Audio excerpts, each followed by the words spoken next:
stomping Canes of old. But the BCS computers snubbed them. Tonight, Miami states its case for being number one. Steve Spurrier and the Florida Gators don't consider themselves mere cannon fodder. Led by freshman quarterback Rex Grossman and freshman wide receiver Jabbar Gaffney, they hope to bury Miami's dream in the Big Easy. The fuse is lit at the Nokia Sugar Bowl. And it's burning ever so brightly inside the Louisiana Superdome at the Nokia Sugar Bowl. For the first time in 13 years, Miami plays Florida. Welcome to the new Ford Escape pregame show on ABC. Good evening, everyone. I'm Brent Musburger. Well, if you thought Florida's election was bizarre, take a look at that state's simmering football controversy. Now, the BCS computers boosted Florida State into tomorrow night's championship game against Oklahoma, even though Miami beat the Seminoles 27-24. The coaches who voted Miami number 2 have an agreement to crown tomorrow's winner as their national champion. But the media voters are on their own, and a sampling around the country indicates they will vote for Miami if they win tonight and Florida State handles unbeaten Oklahoma. And if that isn't confusing enough, folks, what about Washington? The Huskies win the Rose Bowl. They've only lost one game, and they beat Miami earlier this year. There's only one clean way to end it all. That's for Oklahoma to wind up the only unbeaten team this year by upsetting Florida State tomorrow night. Now, our fellows are already on the scene in South Beach. John Saunders and Terry Bowden. And, John, I hope it's warmer in South Beach. We'll say it would be a tainted title, but in my opinion, it won't be. Because 15 or 20 years down the road, no one's going to remember that there was a split title because both of us will be wearing rings. Nothing has been more overstated than whether these players care if they're...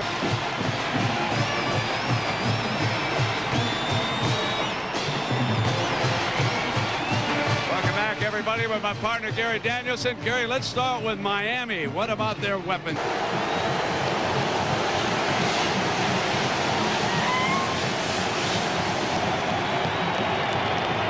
Butch Davis, who has done a fine job of resurrecting this program. Let's go down to Jack Arute. Well, one of the changes at the end of the season, Brent, was the loss of defensive coordinator Greg Schiano to Rutgers. Coach, how did that affect things? Well, fortunately, all the position coachings obviously stayed intact. We worked really hard. I helped a lot with the game plan, but these guys, Chuck Pagano and Vernon Hargraves and Greg Mark, these guys did a great job, and our players obviously been together for about 2 years. They're ready to go. And your defensive leader, Morgan, middle linebacker, how important is he to have a big game tonight? Oh, God. Well, obviously, as talented as they are on offense, it's all of your defensive playmakers have got to step up tonight and have good games. Good luck, Coach. Thank you. So Boseline on a high, fine kickoff, allowing the coverage to get down the field.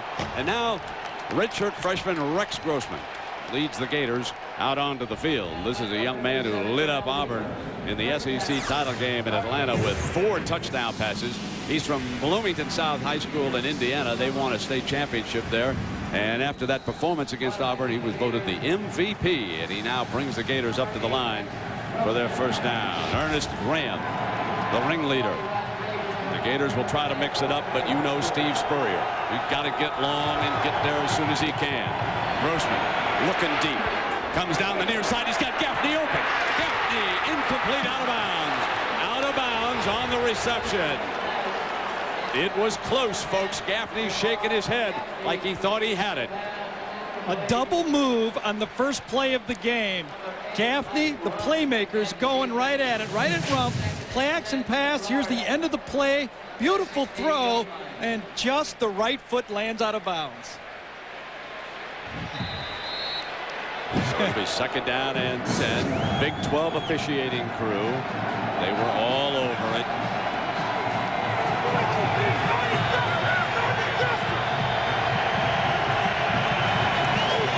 Play fake to Graham again. Intermediate route, and he misses Gaffney again. Let's take a look now at the Nokia offensive lineup, and it faces a third down. We mentioned Graham. He rushed for 169 yards in the SEC title game. He will see action. We've seen Gaffney. Oriche Caldwell, number 17, the other go-to guy. The offensive line. Notice the tackles, folks.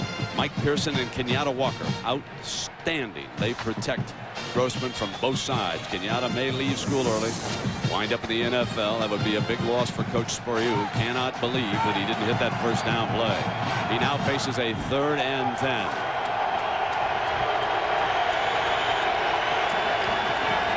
Bo Carroll goes into the pass formation way deep. Don't even know what he was throwing at that time. That was over the safety's head as he faced a rush back there.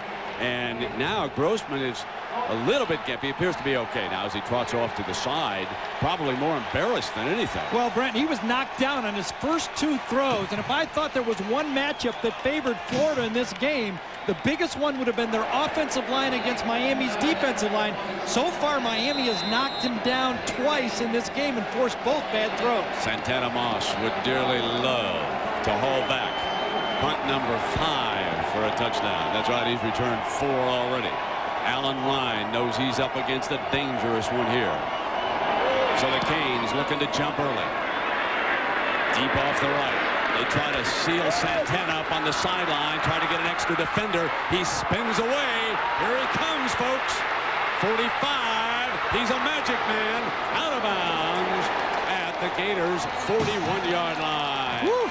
Whoa, is he exciting. That's a 27-yard return, and punter Allen Ryan is forced to knock him out of bounds. He's one of those guys that is so good, Brent, that Butch Davis, whose teams have blocked 39 kicks in his career, said we had to change our style. We don't go for as many blocked kicks as we used to because this guy's so valuable when he has the ball in his hands. We go for the returns now. Now Kenny Dorsey brings the Canes out.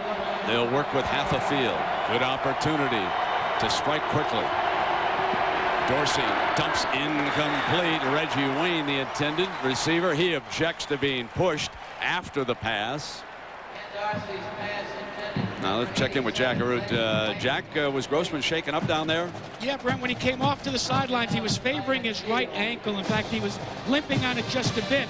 He has not, and I repeat, not sought any medical attention, however. You can see that's the 3rd down play, but he gets rolled over just as he lets the ball go. I think I saw big Damian Lewis blowing that offensive line up that time. He usually plays well in big games. 2nd down and 10. Come back with Jackson. He spins away to the 38. Alex Brown making his stop. And so Kenny Dorsey, who has come all the way from California to the East Bay area across the bridge from San Francisco. First team all Big East, folks. That's important because he beat out you-know-who. One Michael Vick, who lit up Clemson for Virginia Tech yesterday. Butch Davis, he will be calling the defensive plays as Greg Schiano has moved on to the head coach of Rutgers, so he has lost a top assistant for this game. Canes need to reach the Florida 31-yard line. Dorsey stays in the pocket, throws, caught, first down. Miami right at the 30-yard line, and he kept it low, couldn't be well defended, and picked up Santana Moss. Yeah, you can see the difference in the protection, and they complete him.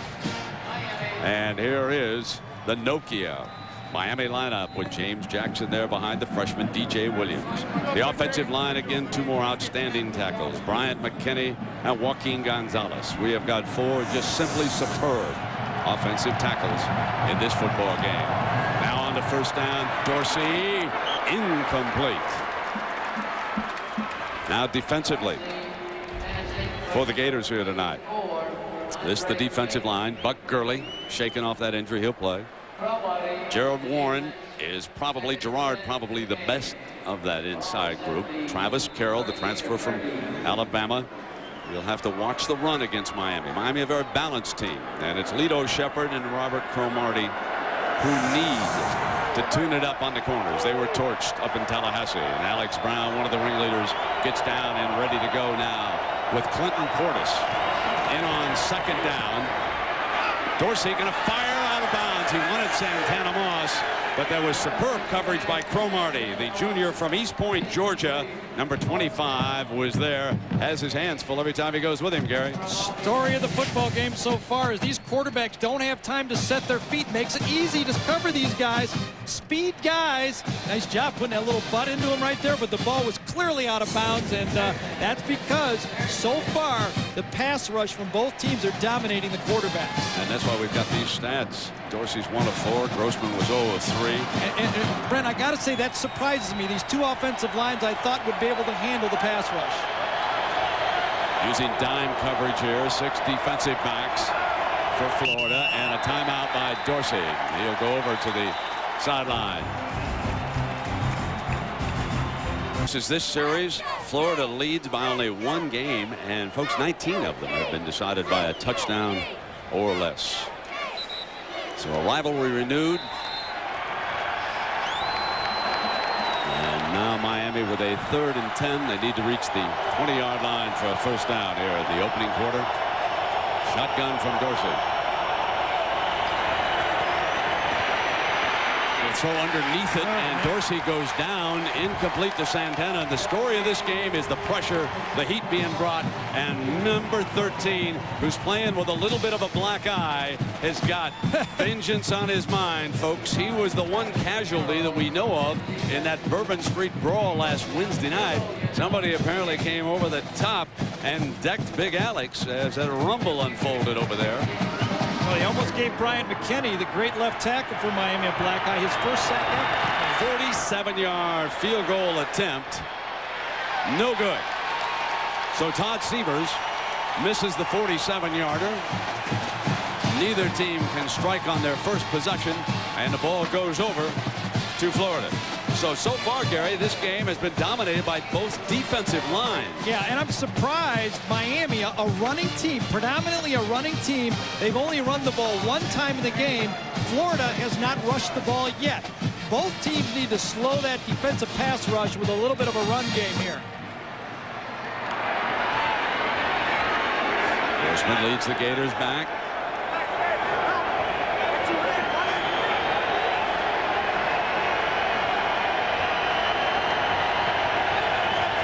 Is the slot man, and they'll try Ernest Graham, and off a second effort he makes it to about the 31-yard line, but it was all effort against this Nokia defense. Now here's the defensive line with William Joseph and Damian Lewis, numbers 92 and 94, playing very well off the start. I don't have to tell you about their middle linebacker. Number 44 is simply the defensive player of the year in college football. Dan Morgan captured every honor imaginable. These fellows with their hands full. And there's a first down to Caldwell. Turned upside down at midfield by Edward Reed, the safety. But it's a 20-yard gain. And now the Gators are on the move. Well, you talk about the great tandem of wide receivers for Miami. But in Caldwell and Gaffney, you know Florida, at least in yards, is better than them. Of course, they throw the ball more, but Caldwell's emergence in the second half of the season has really given Spurrier another great weapon. Philip Buchanan, the corner, was well driven off the ball that time by Caldwell. And so Grossman now fires, and this time he's got Caldwell on the other side. Down at the 36-yard line. That's another Florida first down.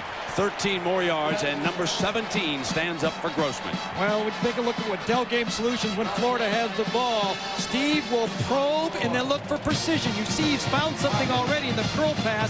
Graham is the man. He has to run the ball. Miami's defense must contain, and they must tackle. That's the key to the big plays for Florida. If you miss your tackles, they'll take it to the house. So Grossman, who has a superb record in high school and college ball on artificial turf, takes it back again. Hit on the release to the middle. And bobble! Incomplete in the end zone as Buchanan juggled it, and it went into the end zone. William Joseph again coming inside, putting pressure and forcing the quarterback to throw the ball before he was ready. Should have been intercepted, could have been intercepted by Buchanan, I guess. Would have been a tough catch. But the ball was off target again because of the thing that everybody who's ever thrown the ball knows. You can't throw it when someone's right in your face. Right at the end, big 94. Joe, look at that. Right off the back foot. Can't do it very accurately like that. Here's second down and 10 for Grossman and the Gators. In the middle of that Florida offensive line is under fire. Play fake, fires high, incomplete, and off the hands of Mike Rumpf, the DB. And you know, we've talked about artificial turf and how you cut on it, and I asked quarterback Rex Grossman why he seemed to be so successful on turf in the dome. In our offense, it definitely helps, you know, because it's a very precise offense, and you got to make sharp cuts and run good routes. So definitely, you know, we like to play on AstroTurf in the dome. Timing means everything to Spurrier's offense. This is 3rd and 10. He needs to pick up the first down. He does just that. And he puts it into Taylor Jacobs' hands. Very simple. Everybody wants to know about Spurrier's offense. There's no magic here. Flat curl coming inside. One guy goes out, one guy comes in, throw the ball right to the curl. It's the first pass play you put in. One guy goes out, one guy comes in. That's as big a hole as you can have throwing the ball. And when you give them time, that's the precision that quarterback Rex Grossman was talking about, John. On this drive, Gary, Grossman's completed 3 passes already, 46 yards. He's driven them down inside the 25-yard line on the move. Well blocked this time. Got a man wide open. It's Kirk. Takes it on in. Kirk Wells from Riverdale, Georgia. A 23-yard scoring strike from Rex Grossman to his tight end. All alone as the Canes blow coverage on it. You're right. Probing and probing and probing. Sends 2 receivers one way, and then you cross the tight end underneath. This is no big deal. This is no magic. You don't have to go down to visit the University of Florida. Everybody's got this route. This was a blown coverage by Miami. Whistle before the snap.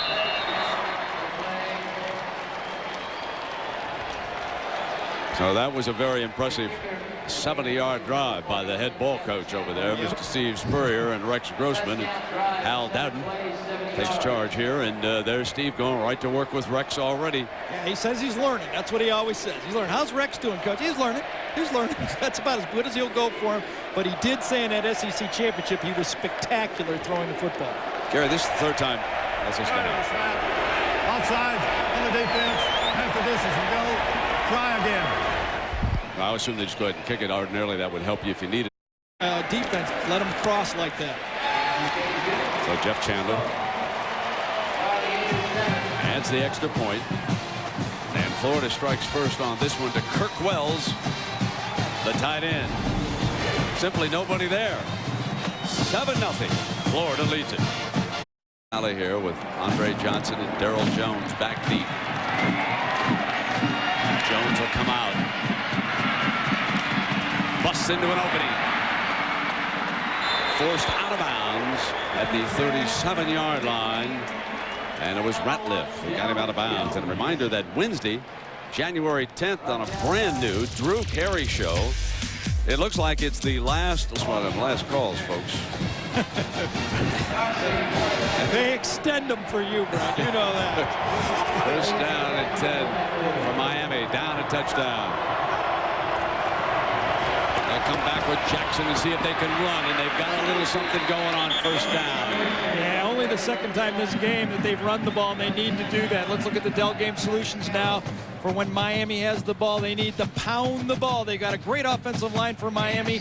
Then they need to protect the ball. Florida has 40 takeaways, and then they need to protect the quarterback to get the big play. Florida's defense, they're very quick. Quickness inside out will produce big plays for the Florida defense. Come right up the gut at Dorsey. He does not scramble well. They continue to move Alex Brown over toward the strong side of the formation. Now they stand him up and back him off the line.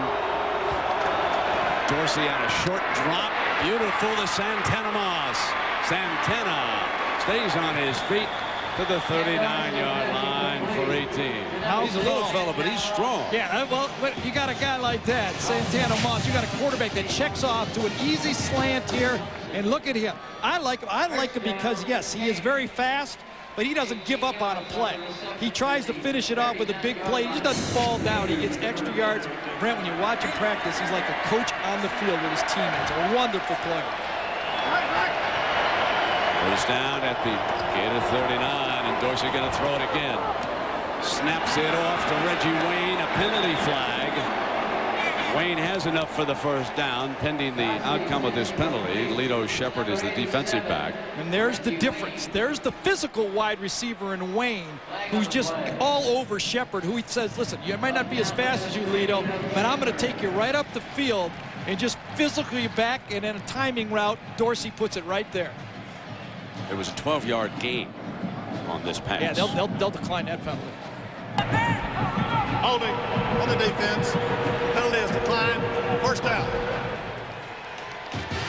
So the Miami Hurricanes here in the Big Easy are on the drive, trailing Florida 7-0 in the Nokia Sugar Bowl on a very cold night. Myers, bad pass, almost intercepted, threw behind his target that time. That's a bad omen for Florida right there. Remember the Florida State game when Benny Alexander dropped the interception, and then Florida State stuck it in the end zone right after that? Here's one that Florida could have had it. Coming from the outside, pressure from the outside. Alex Brown gets it, forces Dorsey to throw the ball just a little early, and this one could have been a pick. Should have been a pick. Dropped right there, and they give this Miami offense at 2nd and 10 another opportunity. Robert Cromartie took a shot at it. Comes back 2nd and 10. Corners are well off. Moss and Wayne. They going end zone. Wayne double coverage. Johnson was there. Not a good decision by Dorsey that time. Don't understand that one. He had Moss coming underneath on the square, and then Moss turned around and looked and said, why not me? Dorsey, the heady quarterback, went for it all when he had an opportunity to throw the crossing route to the wide receiver in motion that time. Great matchup at left tackle. Brian McKinney, the All-American, All Big East, 6'9", 300 pounds, matched up usually against Alex Brown. Canes need to reach the 16 for a first down. Incomplete. And it is 4th down for Miami. So a good stand by the Gator defense against Butch's offense. That's 2 in a row that this Florida defense has stalled the Miami team when they were in position to put points on the board, and it's going to be another field goal try. That one was deflected at the line of scrimmage that time. Todd Sievers, kicker from Iowa, trots onto the field. This one will be another 44-yard attempt. Missed one already tonight. Trying to get the Canes on the board.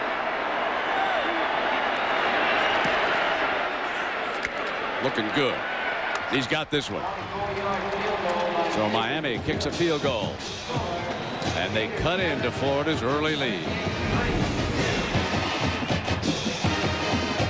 Johnson. Reggie's going to go deep. Santana comes in motion and comes across on a square end.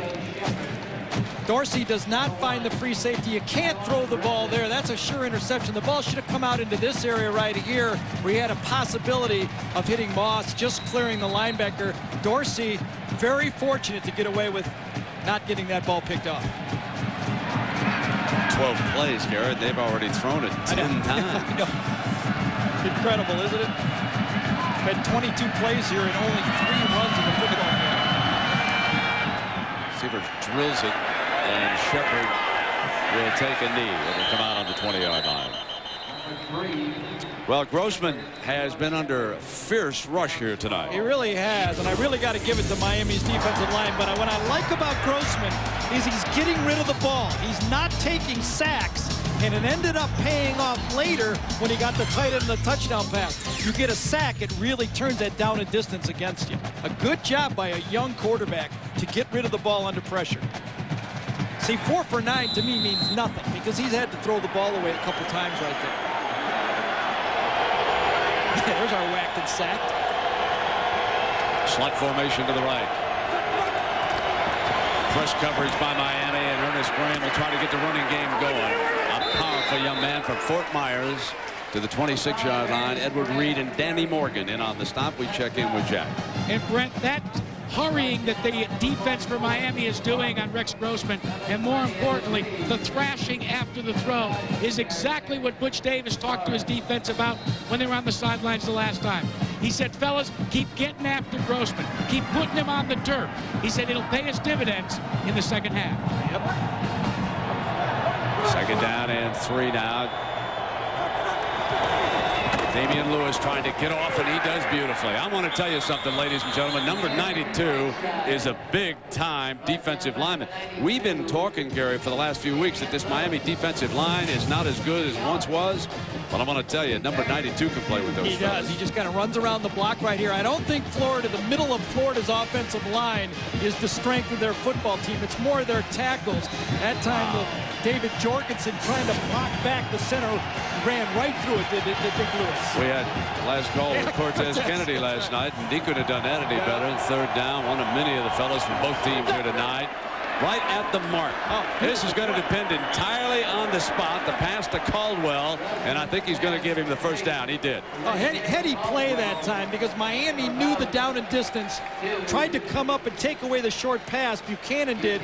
Caldwell catches it, and then he stretches it out. Very aware right here. Look at squat. Receiver's going to squat. Perfect throw. Now watch Caldwell, like a touchdown, stick it out. That is being a heady football play. And they gave it to him, Gary, right there at the just beyond the 30-yard line for first down. Caldwell off big tonight. So here's first down for Grossman and the Gators. He's got time. Wants the home run ball. Wants Caldwell. Hangs. Got it. Spins loose of the secondary. Cut from behind at the 21-yard line. Chris Campbell, but it's a gain of 47 yards. And the sophomore from Tampa is doing a great job, but unfortunately for the Gators, I believe there's a penalty down there. Is it against? Celebration, 15-yard penalty. Caldwell went to one knee. Unsportsmanlike celebration against the offense. 15-yard penalty. First down. Caldwell went to one knee and put it out. Coming down here, they're going to go hitch. Remember the curl plays have been running? This time, curl and go. And they get it. They get it against Rump. Watch a little hitch. Comes down, stops. Rump squats. The ball's thrown to the wrong shoulder. Beautiful play. Caldwell overruns it, gets it, reverses his field, and then watch at the end of the play. This is, to me, is ridiculous. This is not a big deal, but it is the rule. That's not it. That's not it. A little bit farther. That's it right there. I've got a play-by-play guy going nuts in the press box right here. No comment. First down and 10. Ball at the Miami 37-yard line. Now Grossman back under pressure, fired, and it's on the ground. Miami's got it, but it's an incomplete pass, and I think that's a good call. Yep, swapped right out of his hand that time, coming from the backside. I believe it was Chris Campbell, I'm guessing the linebacker, who came around the backside to swat it. Coming from the outside right here, yes. Tight end that time doesn't do a very good job. Walker, and Campbell comes from the backside and swats it just as the ball. And I'm not sure. That ball was kind of swatted. And if this was the NFL right now, you might get this one. Yeah, that was before he actually came forward. Chris Campbell, who has 4 sacks this year, kind of swatted it. Yep, I agree with you, Gary. Second down and 10. Now, Bo Carroll is on the field. They send him out and run back with Graham. They lined up Graham as a fullback that time, trying to ambush the defense. And our aerial coverage tonight provided by Nokia, and I hope they have got a heater outside in that helicopter, folks. I hope we. This is one of the times you love the dome on a night like this, doesn't it? And beat it when you come here. Miami playing very deep, almost 10 yards off these receivers. Third down, snap high. Had Gaffney on the slant, threw high, and again there was pressure coming that time. It was Campbell again. The linebackers are starting to make an impact on this game. Miami only has 24 sacks on the season, but the 3 leading sack producers are the 3 linebackers. They each have 4. This time, Grossman backs up and had to throw it way before he was ready. Here's where the penalty really hurts Florida. They have backed Jeff Chandler up. He's going to try a 50-yarder. Now he's got a strong leg. He's inside. So conditions should be ideal. No good. And the penalty proves very costly to Florida. Hey, are you getting a run out of it? Can you hear red stuff? Good. Are you getting it? Get a run out of it. You got red. You bet. Great job. Damian Lewis is off to a huge start. And now Ken Dorsey and the Miami offense ready to go, trailing Florida 7-3. 5:38 to go in the first quarter. Najee Davenport into that backfield. You would expect Miami sooner rather than later to try the running game. They picked their spot to the 36-yard line. And over on the other side, Gary, we think Caldwell is a story after the penalty. Yeah, after the penalty, he did not participate in the rest of that series. He was on the sideline. Here's the end of that hitch and go or curl and go play. Gets up. First part's okay. They're going to buy that. The officials are watching it. The second part, they say, no, that's enough. That's pushing it too much. He goes down to one knee, and he gets called 15. And exactly right. It changed the play calling for Spurrier the rest of that series. Second down and 7. Here comes Jackson again. Searches daylight. Crashes across the 45-yard line for a Miami first down. Right across that yellow line, right across, very simply, the power game of Miami. One of the best offensive lines I've seen Miami have in years. Great offensive tackles. Brett Romberg, their center, very physical, good feet guy. And Jackson, I mean, this guy wants the ball, and he wants to carry the team on his back. Romberg has enjoyed all of New Orleans while he has been there. Here's Jackson again, quickly to the outside. And Jackson to the 39-yard line of the Gators. And the young man, a senior from Belglade, Florida. And he is off to a good start on this series. That's a gain of 16 yards. He's now carried 5 times for 36 yards here tonight. Right, he's the 5th time in Miami history that a back has gained 1,000 yards. He had 98 yards against Florida State in the game. And this is going to make the coverages a lot simpler for Dorsey when he wants to throw the ball. Here comes the safety in. They send Jackson out as an extra receiver, and then they run Davenport, the fullback, who's a powerful runner. He's to the 25-yard line. So the running game is taking control here for the Canes. Yes, and Florida had a mistake, a mental breakdown on this play. One guy goes in motion, and 2 Florida guys follow the motion that time. Miami comes right in that area, vacated, and run the ball. A perfect call. Miami probing with the running game. Florida, mental mistake costs them. All rushes on this drive so far. First down. Jackson motions out of that backfield again, and they come right back. And Davenport is popped in the middle that time. Hit hard. Travis Carroll and Mike Nattiel in on the tackle. I think you can see 59 really bring the lumber in the middle of that play. And that's really the difference in this Florida defense. When Mike Nattiel, Travis Carroll, and Okendo Johnson took over, Hardiman also in linebacker, the run defense got better for Florida since the Mississippi State game when they got torched. No team has averaged 4 yards per carry in a game against Florida. And this time they send Jackson wide side. They're going to throw back to him on a quick screen. And Jackson's loose inside the 15. That's another Miami first down. Some very, very creative play calling. There is a yellow flag we see down at about the 11-yard line right now. Gary, this is outstanding play calling right now. Once you get the running game going, and this is how Miami's balance really drives their offensive power. Their balance, keeping you off balance on defense, really makes it go. Dead ball. Personal foul against the offense. After the first down, be a 15-yard penalty, first down. That's a tough penalty, and Butch wants to know who it was and what was it right now. I didn't see it. Usually what happens in that situation is a lineman is running downfield blocking someone after the whistle is blown. So that's costly.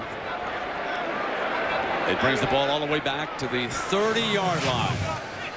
Ball is down. There's one of the linemen. Yep, exactly. That's exactly what happened that time. Bibla, number 65, gets a late block, and they can't do any type of jamming when they're like that. And Clinton Portis in as the running back. They send him to the formation. They throw deep. They've got Wayne. Jump ball, got it inside the 10-yard line. They had him open against Benny Alexander for 21 yards and a first down. Both quarterbacks again. Ian Scott, number 97, forced Dorsey to throw this way too soon. Watch the big guy on the nose tackle, comes right up the middle, busted assignment.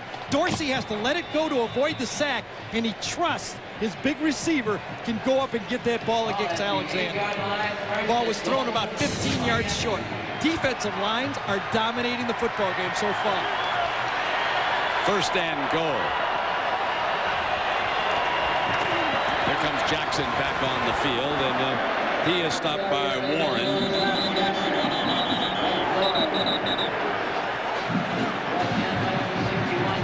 And well also gets off the bottom of that pile.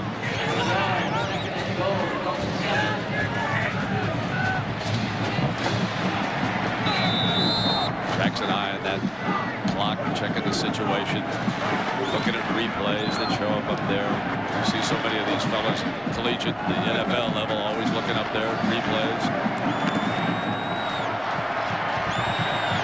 Second down and goal.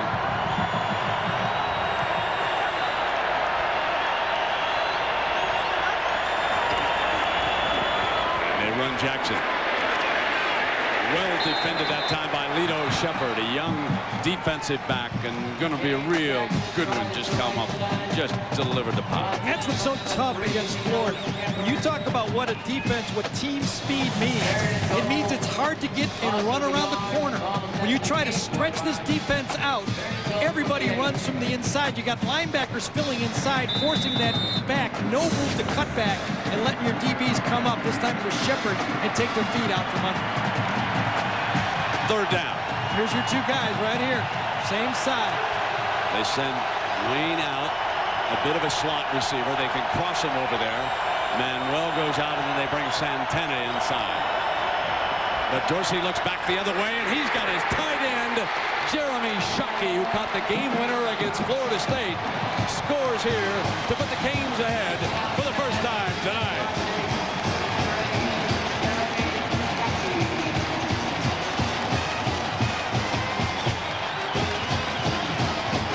It was the running game. Absolutely. Got that Florida defense off balance. And when that opened up, all of a sudden receivers were wide open. And Dorsey on this one was brilliant. Took something off the throw, and his timing was impeccable. And the extra point is added. So Jeremy Shockey, the tight end, puts them ahead with this touchdown. Beautiful play. High and coming out. And goes nowhere. Pounded at the 10-yard line. Miami gets down with Marquise Fitzgerald, number 27, delivering the blow. When you kick them that high down to the goal line and the speed that Miami has on special teams, very, very difficult to get any type of return. You got linebackers that run 4.5, and then the secondary guys are coming right in there at 4.4. They're going to get you inside the 20. All right, let's see if Florida now can establish some running game of their own. Ernest Graham needs to get involved in this game plan. Here I am telling Steve Spurrier what to do. This is a great job, isn't it?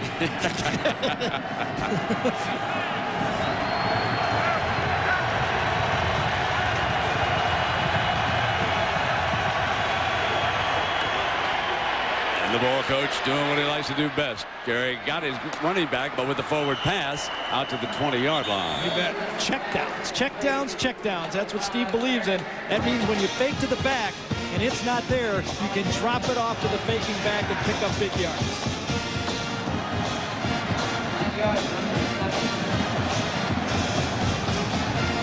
Get up there and run another one. And get a snap off here. Caldwell's back in the game.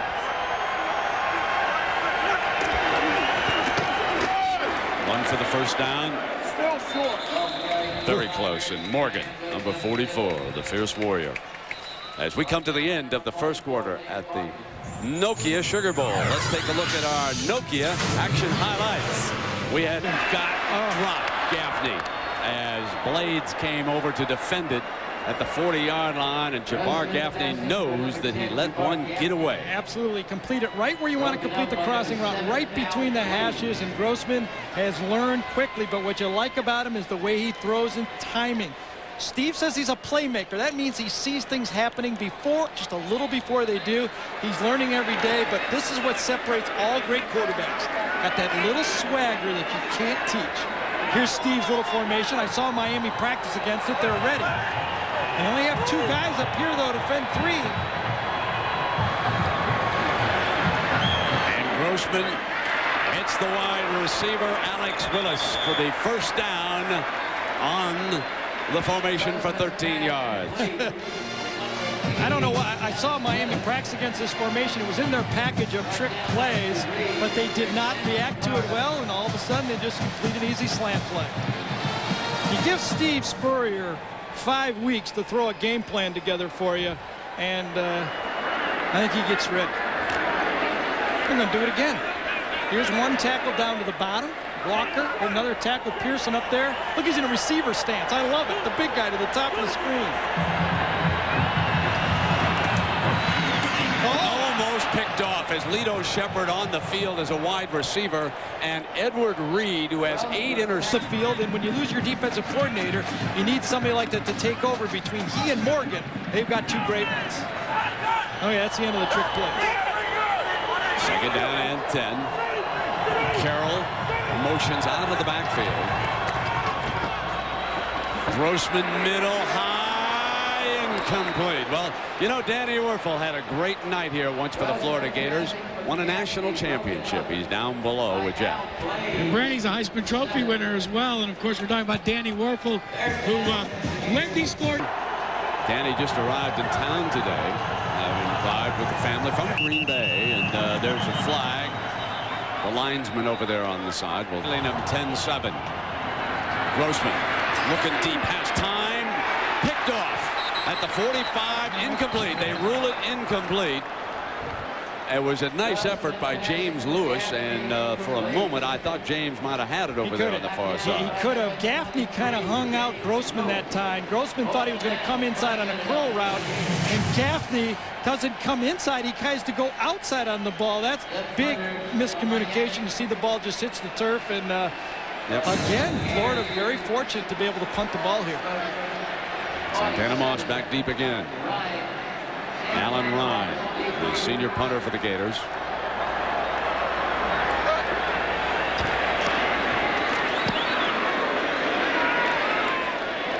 Santana driven back inside the 25, slips that first man and works the sideline out of bounds. Picked up 5 yards after shaking that first downfield man with an 8-yard return. 10-7, Miami leads Florida. A poll second by the AP, but not by the BCS computers. They dropped them down to 3rd. So tomorrow night, Florida State will meet Oklahoma for that title right here on ABC. And tonight, Miami trying to argue a case for an AP share of that title. Here's Jackson up the middle, breaks free.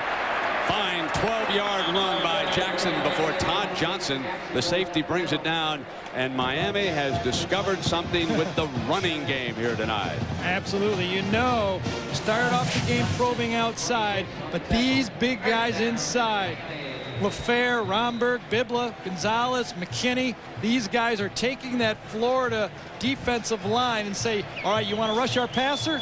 Well, first you got to stop the run, and then you can go get our passer. They've run on 8 of the last 11 plays here. They set up in that I formation with Santana.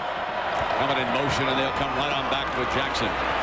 And, of course, this makes Ken Dorsey's passing so much more effective. And he's thrown only 5 interceptions this year with 25 touchdowns. And I had a chance to ask Kenny about why so few interceptions. That's what we've been doing all year, is just taking the easy passes and the ones that don't have a lot of high risk, trying to force balls into places, and that's really what's... Young man sees things quickly, and easily on the field, has a very nice California-style personality. Liked him. Complete first down. Miami moves the chains again with Shockey, and let's check in with Jack. Right, one of the keys to this running game for Miami is the play of Bryant McKinney, their offensive tackle. Now, if you want to see, he has a 92-inch wingspan. How long is that from hand to hand? Well, he put it together with this pole. The only difference with McKinney is it's up here. Oh, my God. Are you believing that? Huh? How do you get around that guy? No one ever has. He has not given up a sack, and this time he's matched up against the great pass rusher, Alex Brown. First down. Jackson. Across the 45-yard line is Manuel coming up hard from that safety position to join the Gators in this run defense right now. 6'8", 330 McKinney is. He's only 21 years old. And he'll be a very rich man one of these days, isn't he? Yes, indeed. Alex Brown comes trotting off to the sideline. Kennard Ellis steps into the lineup. And Alex has been slowed down a little bit here lately. Second down for Dorsey. Got his man underneath beautifully. It was Darryl Jones, young receiver from Dallas Carter High School, for 13 yards, working on Cromartie. Well, when you want to run a good offense, you need a lot of guys involved in it. You run the ball, you give the ball to the tailback, you have those big uglies up front, as everybody refers to them nowadays, and then you fake it to the tailback once in a while and throw the ball to the outside. This is the balance that you have to do it. Look at the tailback, though. Jackson carries it, and he also blocks for Dorsey. Great job by Jackson on that play.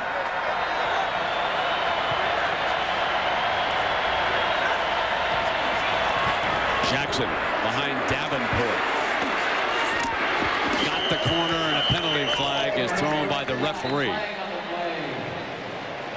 Well, very unnecessary by Gonzalez at the end of that play. He was holding after Jackson already passed him by.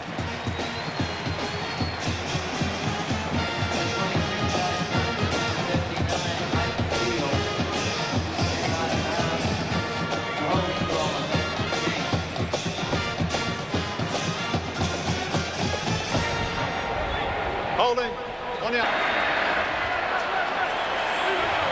Jordan Portis into the backfield.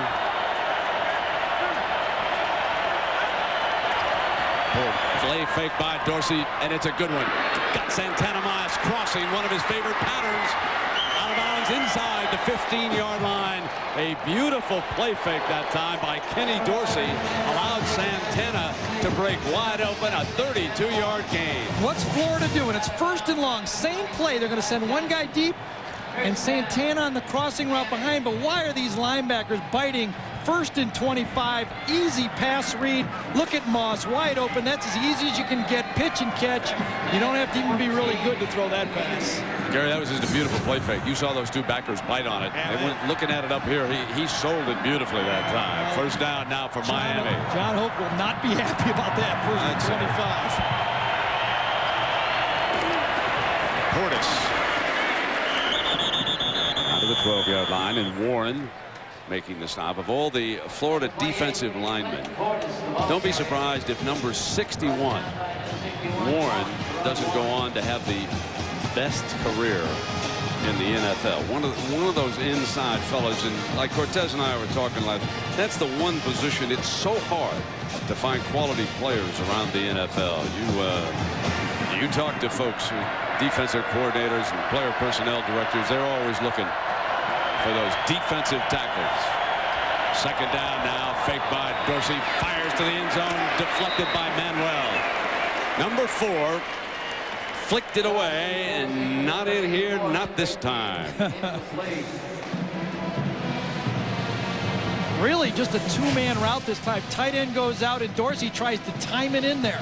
Very difficult to throw down here when you're only sending two guys out. Those defensive backs, this time the safety is able to read Dorsey's eyes. Did a really beautiful job. Dorsey put it just outside his reach. Might not be as big as McKinney, but it was enough. Question about John Hoke. Someday he could be moving on to become a head coach. He's the defensive coordinator. Look at the success Bob Stoops has enjoyed out at Oklahoma off Steve Spurrier's staff. This is incomplete, overthrown. It allows me to to follow up on a story, and I know Gary and Jack Root and all of us here, we want to send our best along to John Cooper. He was fired today as the coach at Ohio State. They were beaten by South Carolina yesterday in a bowl game. Had a tough record against Michigan and in the bowl games. John was always very nice, and his family, we wish him nothing but the best, and also the Buckeyes nothing but the best in their search. We have heard that Walt Harris, the head coach at Pittsburgh, would be one of the leading candidates. That's the gossip that we heard down here around New Orleans. Well, he'd do a great job. He was there before when Joe Germain put him in the Rose Bowl. Here's a 29-yarder now, and it is good. So Todd Severs, the sophomore kicker from Iowa, makes it 13-7 Miami. After the play, unsportsmanlike conduct, gets the receiving team, 15-yard penalty. That one, I don't understand it. When Jesse Palmer's telling Steve what happened on the play, and this looked like a kid who was excited to help his team. You know, I don't even know if I want to watch it. I'm going to offer a theory. And folks, it's only a theory. But these officials are so concerned about a Donnybrook breaking out here that they don't want anybody to get in another player's face and instigate something. I think that's why they've called those. A timeout is going to be called by Florida.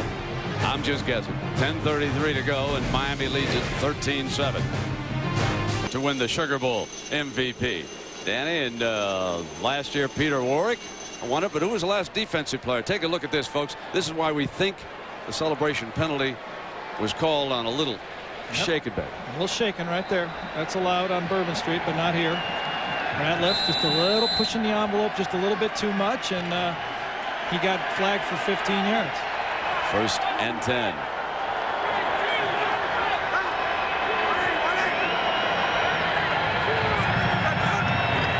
And Grossman to put it up.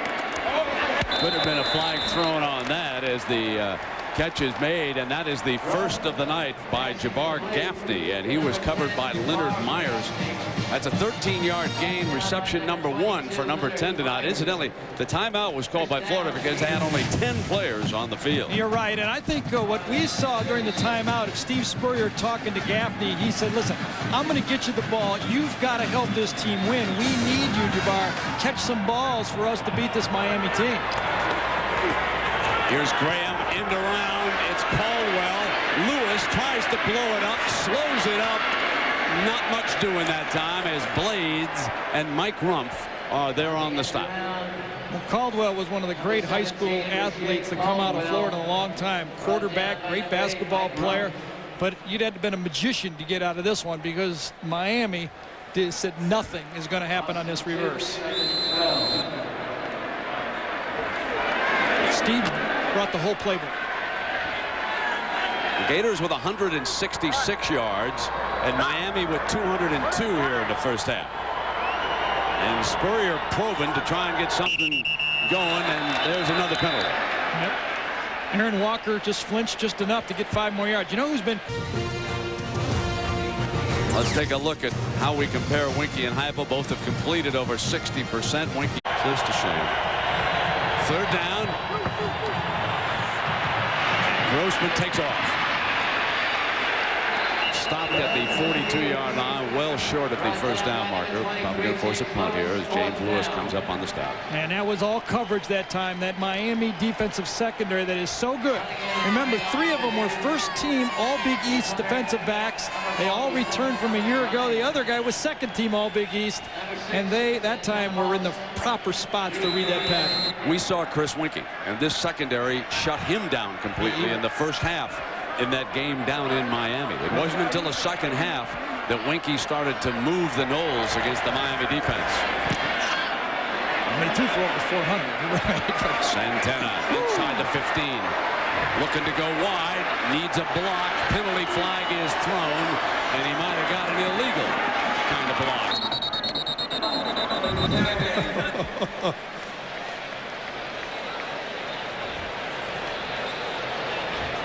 Down by number 28, Marquise Westbrook.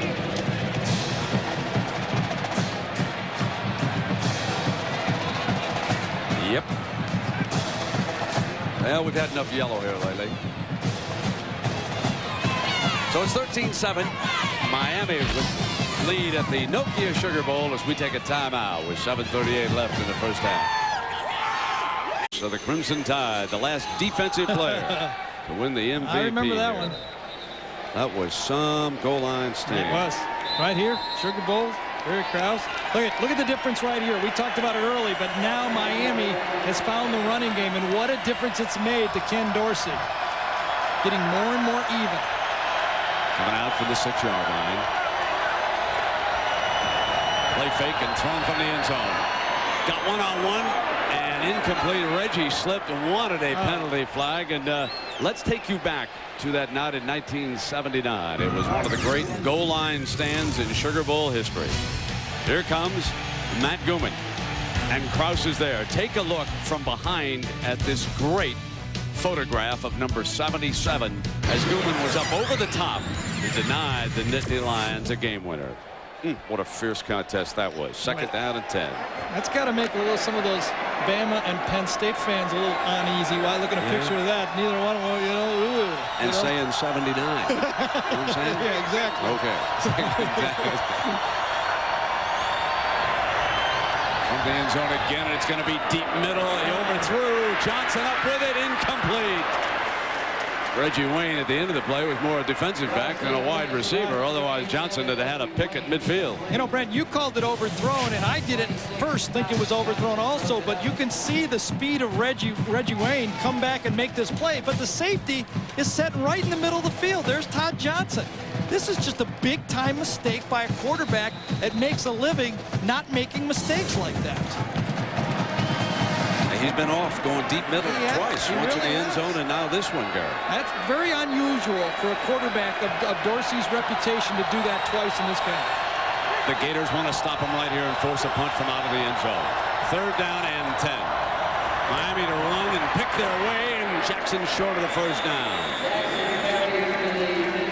But he did bring that football out, give him a little more punting room that time, so it was a fine third down run. Yeah.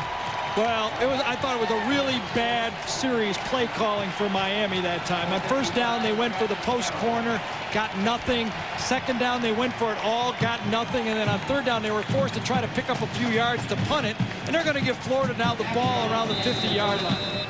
This could be Lito Shepherd time, folks. Absolutely. You can't give Miami the ball with 6 minutes to go, 6.5 minutes to go. Great field position. Freddie Capshaw's first punt of the night. It's a beauty. Did they violate it? Absolutely. There's the penalty flag. It was such a good punt that the halo was violated, and that time there was simply no question about it. Aaron Mosier got down there and stepped into that 2-yard zone and incurred the penalty. It's not a killer of a penalty. 5 yards, and it's kick catch interference by the kicking team. The 2-yard buffer zone was violated. 5-yard penalty. First down. 6:38 to go in the first half. John Saunders and Terry Bowden are coming up at halftime. We'll take a break right now. Miami first down.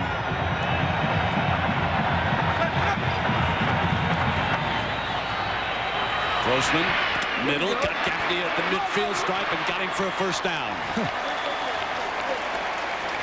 And we check in with Jeff. Brent, when the offense comes off the field, the first thing that Rex Grossman does is he sits down with Steve Spurrier. That means guys like Jabbar Gaffney sit on the bench and get very little input. Enter Jesse Palmer. Palmer may be the backup quarterback, but he is the man that literally coaches guys like Gaffney. During that last exchange, Palmer went up to Gaffney, told him where he thought he could get open, and then you see this catch. Yeah, good coaching by that backup quarterback. First down and 10. Inside the 45-yard line. Grossman with a deep drop. Looking high. Incomplete. He overthrew Caldwell that time. Well, the Miami corners are just squatting at about 10 yards. And the reason they're able to do that is Al Blades, the safety, number 7, is lined up extremely deep in the secondary. That means the corners are gambling, and they're waiting for Blades to kind of clean it up for them or save them deep if they're going to go deep. And Lito Shepherd checks in again on offense. Number 3, and they line him up. in that wide open formation again.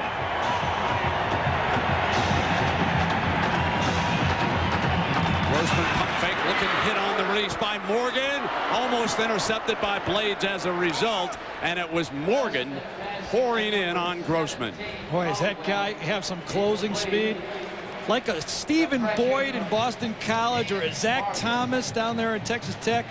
This guy is going to be an impact player in the NFL. All out, he's going to loop around the backside of this thing, and as Grossman tries to run the hitch and go this time, Morgan says, I'm coming, and watch him close. That's a big-time play. Grossman this quarter is only 4 of 10 for 48 yards. He's averaging 4.8 yards a pass, and that's not good. Third down, and Grossman pulling back. High, caught, first down. Caldwell laps up another one at the 32-yard line for 12 yards. He has been the key receiver. 5 catches for 95. Well, again, the Miami safeties are playing very deep. That means you throw the crossing, you throw the curls. There's nothing really magical here. Throw it against the linebackers. You see the corner's going to have to trail in, but there's no safety in the picture. Sooner or later, Butch Davis, Chuck Pagano, the 2 defensive coaches are going to have to move those safeties back up into the football game. You don't even see them in the picture. You see it. There's 2 guys in the box, 6 guys in the box right here.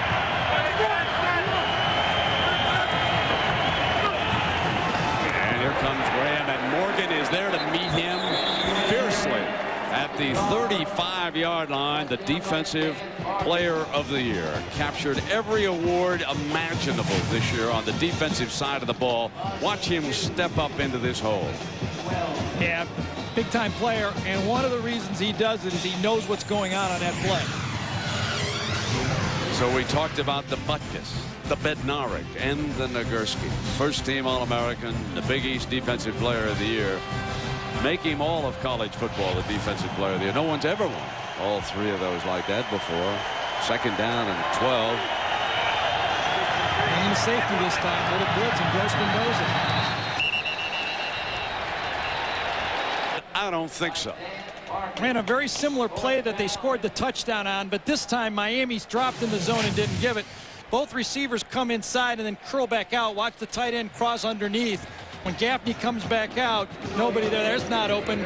Caldwell's not open, and the ball guy was thrown to Gaffney was not open on that play. Good defense. This is a 51-yard attempt by Chandler. Kevin McKinnon is the holder. He's got a strong leg, got a shot at it. You bet. Cuts that lead in half with that 51-yarder. That's a big lift for Spurrier's Gators.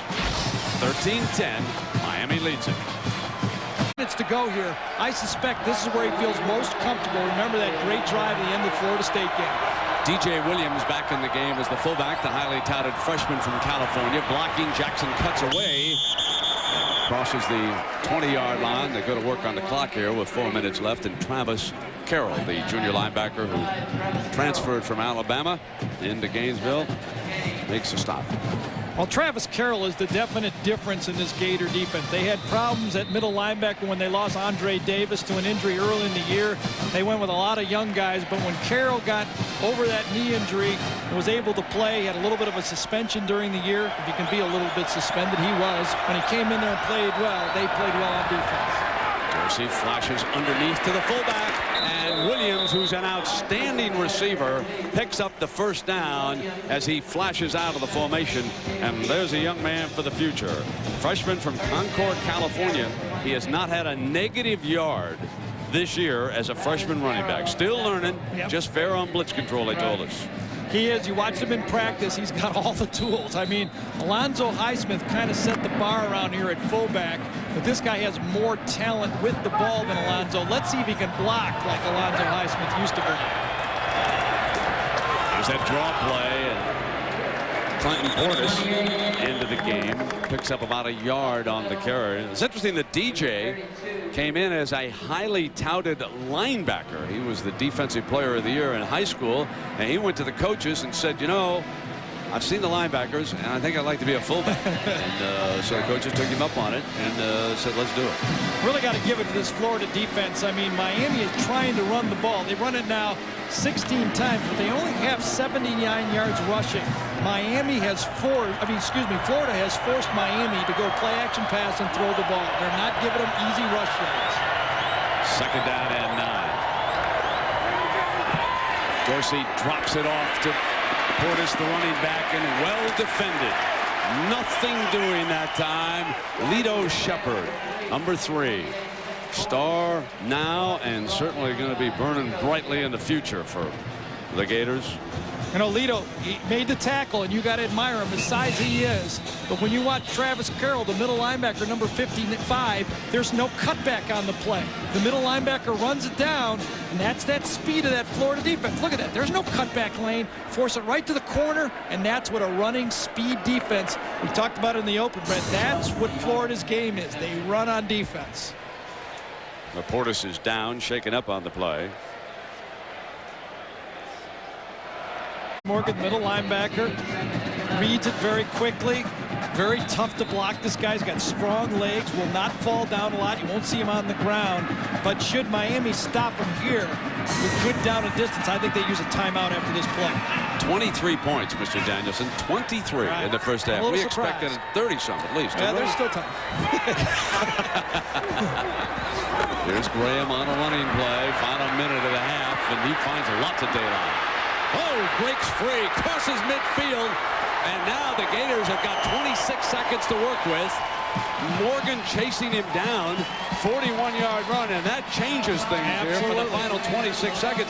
Now Spurrier's got us thinking, let's get me a tie if we can. Very nice bounce out. This is what you look for your running backs to do. Get the handoff and bounce outside. Bounces to the outside, got blocked on the linebacker that time. Very poor technique from Rumph right there. He should have turned the running back inside to where all the help is. Rumph is the guy that broke down the corner that time. What an effort by Morgan, ladies and gentlemen. Number 44. He came flying in there against Graham. Now a first down. Steve empties the backfield. Grossman gets time. He'll hoof it in. Pump fake.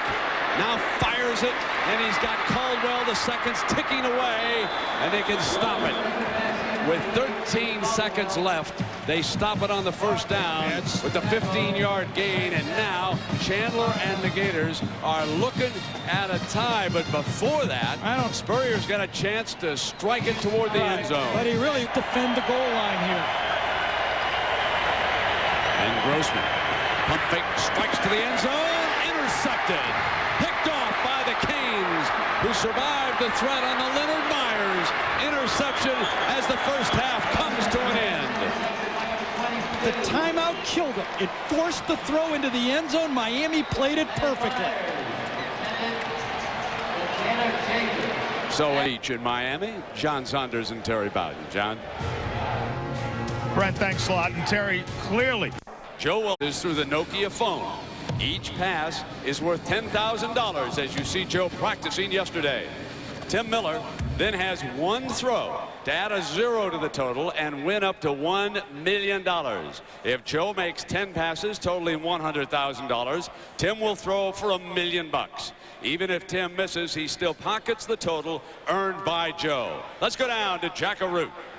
Joe, what's most important, to get a rhythm or just to have as many balls as you can get out there? I think to get a rhythm. 4 balls last year wasn't quite enough, obviously. So once I get a rhythm, I think I can run a bunch of them off for him.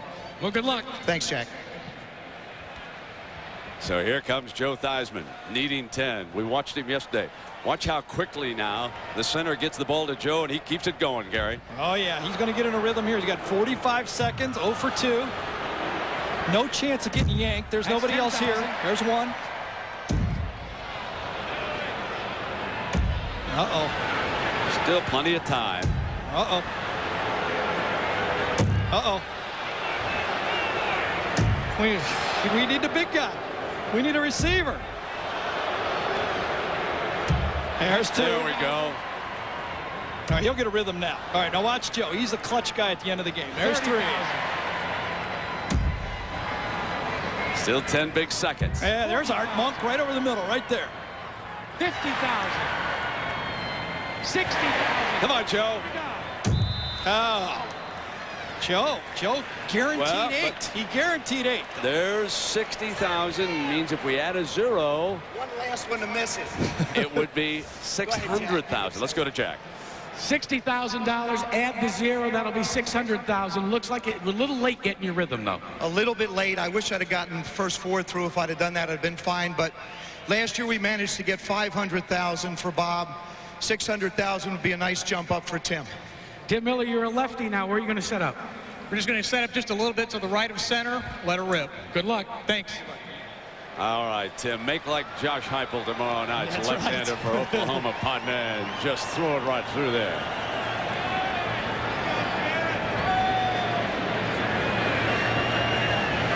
Oh, it was close. Right on target. But he still gets the 60.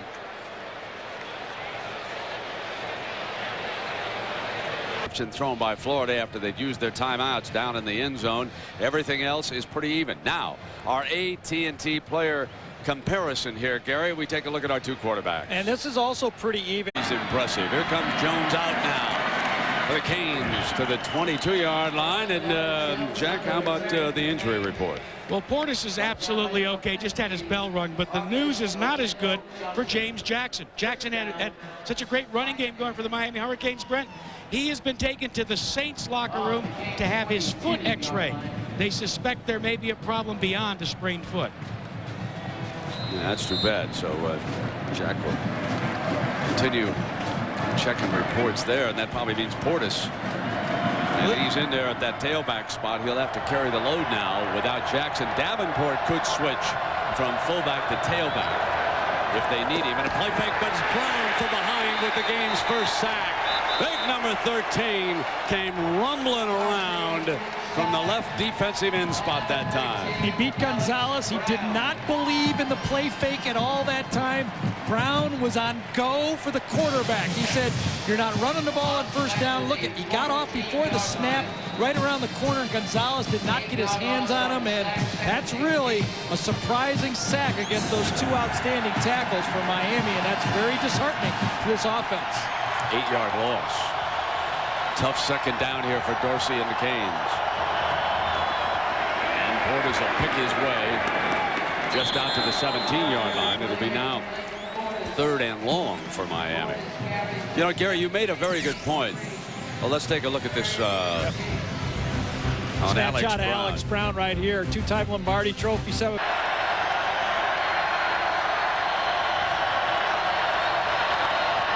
Here comes Alex, and he gets picked up this time by Portis, and rolling the other way. Intercepted. Ratliff's got it at the 40. Picked off as Dorsey on the move. Threw a bad pass, and Kewan Ratliff, the freshman from Columbus, Ohio, picked it off. Well, the sack forced a change in strategy. They brought Dorsey outside of the pocket. He's not comfortable throwing on the run, and then he tries to force the ball downfield. Look at Portis has to block Brown one-on-one. Dorsey knows that, but then he forces it down. He's got away with a bunch of these, but now you're throwing the ball to someone on half the field, and that safety comes across and eats that play up all the time. Finally, Dorsey playing with fire gets burned. Rex Grossman and the Gators start from the Canes 36 with their first possession of the second half. Graham runs daylight, huge hole. Battles off the corner and goes for a touchdown. Oh, Blades blew the tackle. Oh, how did he ever get by number 7?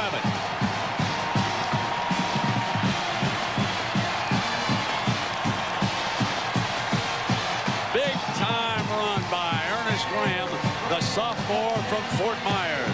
Oh, Ratliff got it, the interception on a terrible play by Dorsey. And you're right, Blades tried to go high, and on this tough running back, the straight arm put Blades in the back pedal very quickly. And the last run of the first half was 41 yards. The first run of this half, a touchdown. Chandler for the 4, and there's movement down in that line. And short time ago, and I'm going to give Gary full favors Florida. They've been in tough situations. And look what happens. They get a turnover here. And right away Graham comes. There is Blades just fanning on the tackle. Two of them. Terrible effort. Two of them. you know, I don't know about the, picked off for a turnover touchdown. Extra point is added. Gators lead it by 4. 17-13. The Ratliff interception. Dorsey with Alex Brown coming from the blind side, rolled hard to the right. And anytime you're rolling to the right, you shrink that field down, and that free safety says, you aren't throwing the ball way to the other side of the field. I know you only have about 10 or 12 yards to throw it, and I'm going to cheat over there. And then Steve, who loves to run the ball in the second half, much like Mike Shanahan with the Denver Broncos, who Steve talks to constantly, says we at Florida like to throw the ball early and pound the ball in the second half. And another fine Chandler kickoff. And the Hurricanes will have it coming now leading, and a big run by Graham. Big run, and this is a defense that only averaged giving up 333 yards a game all year. Florida State toasted them with some yards in that football game, but overall they have not been in a lot of tight ball games. So that defensive front will try to protect Graham's touchdown advantage now.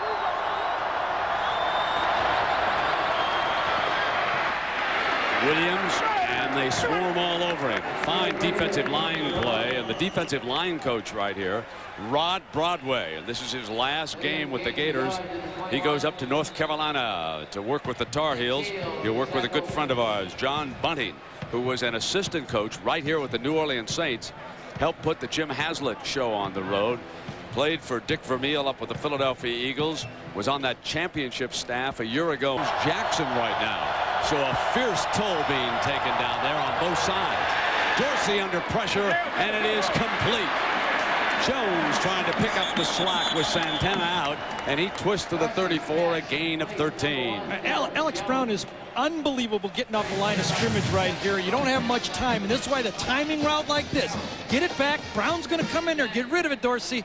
Throw it. Nice timing. There's that little hook route, 10, 12-yard route that everybody has in the offense and needs to be used against quick rushing teams. Dorsey has to change up the snap count. Right now, Brown has a feel for the snap, and he's getting off like lightning. They need to draw him off sides a couple times. Using 2 tight ends without Santana. Come to the running game with Portis. Slips inside, and suddenly 3 Gators just slam the door shut, led by Buck Gurley, number 99. And let's check in again with Jackaroo. Well, Grant, while you... It's going to cost them. DJ Williams, the freshman. Gerard Warren that time made an effort to get Dorsey, and then Williams came back and I think shoved Warren when he was down. Well, thank you, guys.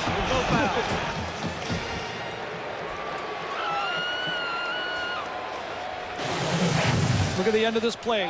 Warren dives out. Over comes Williams on the play. Shoves Browns over, and the flag goes out. But I think that's a good pickup. Make me look bad instead of the game look bad. That's always better. So it goes to 3rd down. The Canes with the ball at the Florida 32-yard line. They need to get inside the 25 here. They need 7 yards to pick up the first down. They trail by 4 points, 17-13.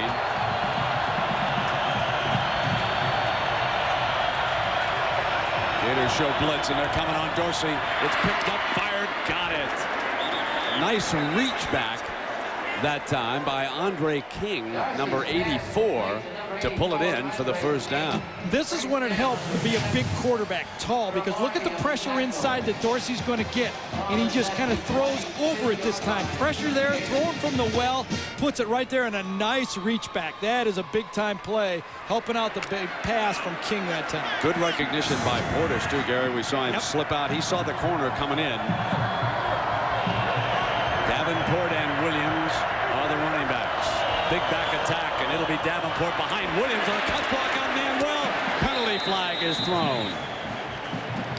Davenport, the ball carrier, flags on the play. Travis Carroll on the tackle.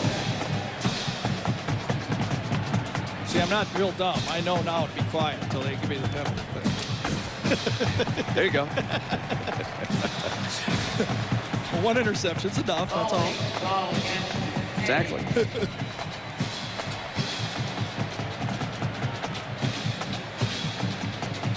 There's Butch Davis. Done such a fine job down at Miami. Every time an NFL job opens up, he's rumored to be headed there. He was interviewed by the Houston folks, not to mention Steve Spurrier. Washington Redskins did inquire, and Steve said no, very happy, and has an extension. Highest paid coach in college football. Holding on the offense. 10-yard penalty from spot of foul. Still first down. If my memory is correct, this is about the 4th time Miami's been inside the 30-yard line, and they've scored once, but I think there's 3 or 4 times they've been forced into field goal attempts, and that's good defense by this Florida team.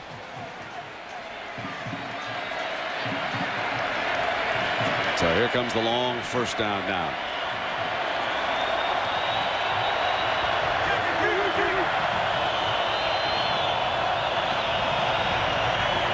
Play fake. Dorsey on the move through low to Williams, and it was defended by Byron Hardman, number 42, the sophomore. He was right there. And Jack, what about Santana and Jackson for Miami? Well, Brent, good news and bad news. Bad news is for James Jackson. We will not see him the rest of the evening. Indeed, the negatives have turned up a problem with his foot. Now, for Santana Moss, I just talked to John Uribe, who's the orthopedic surgeon, and he says it's a slightly sprained back for Santana Moss. They feel that they'll be able to get him back, just not sure when. Yeah, so they lose their leading rusher, Jackson, 62 yards here tonight on 12 carries. Timeout being called by Miami. They trail it by 4, and they're looking up. One play by Florida, but it's equal a TD. I'll take that. And the result is a 17-13 Gator lead right now. 8.5 minutes to go in the 3rd quarter. 2nd and 22 for Miami.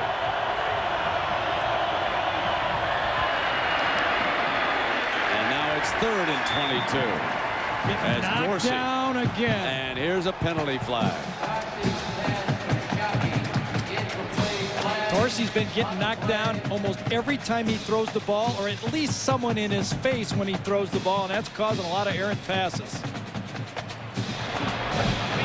Roughing the quarterback on the defense. 15. Oh, man. Oh, jeez.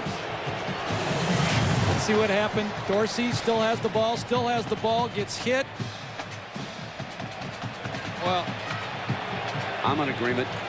I thought that Warren reached in after the ball was released and pulled him down off the jersey.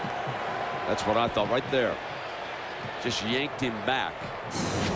I'm not sure that the referee, Gary, has any other choice in that situation. Probably. Because it's so easy for, he might not have, right, Dorsey it, but you've got to let go in that situation. Dorsey is slightly built, and Warren goes 300 pounds. That was an easy teardown right there. Yeah, he has been whacked and sacked here tonight, but huge penalty. First down, slant, no, badly thrown ball, and almost picked off by Alexander.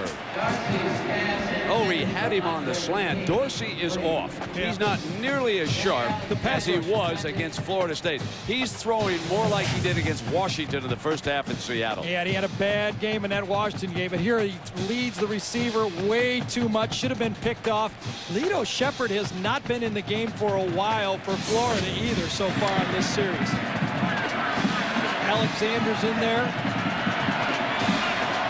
You wonder what's wrong with Lito. 2nd and 10 for the Canes. Great protection. Got Williams. Touchdown, Miami. Credit the offensive line, folks. They let Dorsey stand there and stand there.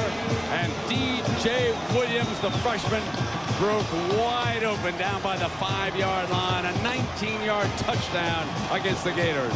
And you said it before he caught it, Brent. Protection, and when you give a guy like Dorsey protection, he really does what he does best. There's the fullback.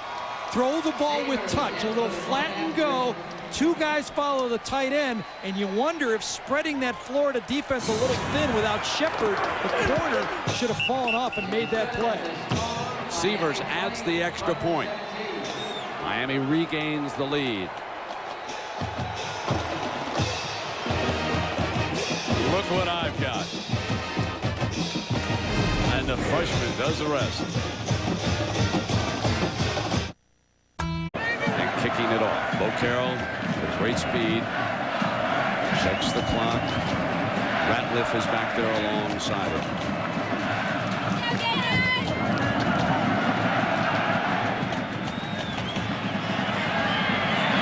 Carroll with a chance coming out from the 1. And the Canes attacking fiercely. Down at the 17. I'm not sure that I've seen any better special team coverage by two teams than I've watched here tonight. When you put it together with a great kick and a great attacking cover team, you got it. A reminder tomorrow, Chris Winkie and Florida State in the FedEx Orange Bowl will take on Josh Heupel and unbeaten Oklahoma. It's the Sooners and the Noles for the championship of the Bowl Championship Series rankings. As you take a look at the two quarterbacks with Winkie's one-loss record, 11-1. That loss came at the hands of Miami as Florida State was wide right late. Bo Carroll will get a shot at running back right now. Grossman changes it up at the line. To the middle. Caldwell again. Boy, inside. Lewis thinks it's holding it. It is.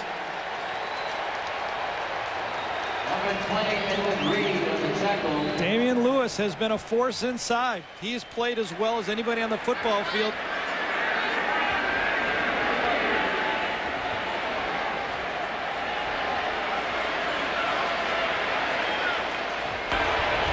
Holding on the offense. Has the distance to go. Still first down.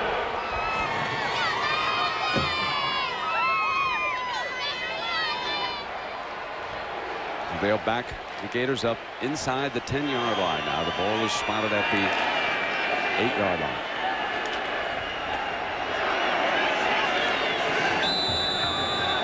Still a first down, but they need to go all the way to the 27-yard line. As Carroll motions out. Draw play, Graham. And wrapped up by Howard Clark, number 45, who had just been sent into the game by the Miami assistant coaches. He had just entered the game. They had a very good read on the Gators trying the draw play down there. Right. What they're doing is matching up Clark with Ernest Graham. When Clark came in the game, when Graham came in the game, so did Clark. When just Bo Carroll is in the game, they take one of their linebackers out. Yeah, so they keep them both in as they have this series, and then they motion Carroll out. Grossman snaps it off. Carroll being used as a receiver, and Blades slams into him at the 25-yard line. Carroll run out of bounds by number 7, Al Blades. The aerial coverage here tonight at the Skyline in New Orleans is provided by Nokia. Indeed, third down and 2.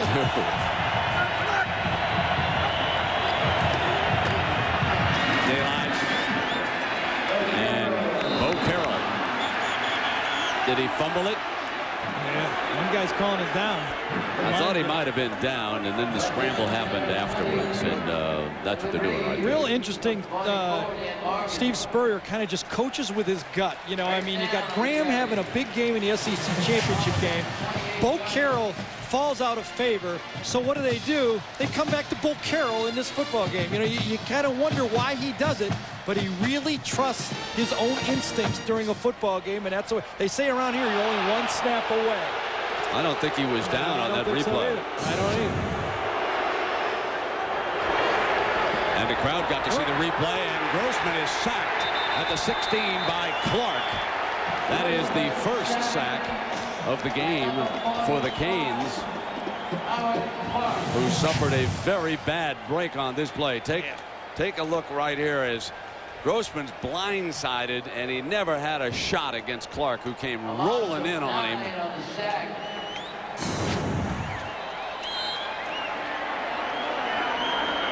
That's what you call the old blown protection right there, and also to the backside. You always hope they blow him to the front side so you can see him. That time Grossman, no chance. Second down. They've been able to to throw the ball over the middle, Florida has, when they want to pick up yards. Grossman's under pressure again. Gets away from Lewis. To the left, he's going to throw it on the move to Caldwell. Incomplete.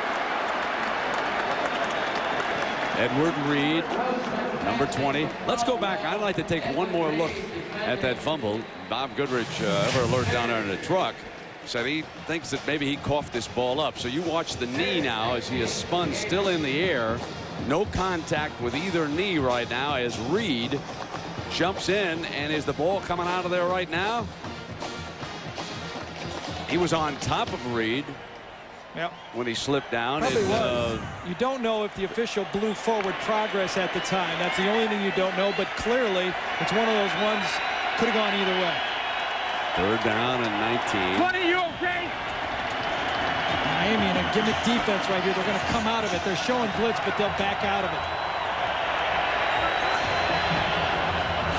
But they got there. And then Caldwell drops the pass. But they were about ready to smother Rex Grossman that time. Yeah, they did it by sugar blitzing is what it's called. You put everybody in the line of scrimmage, then you back out and hope they blow it. Florida kind of blew it that time because 2 receivers were in their same spot. He said, look, nobody came. Nobody came. What are you doing?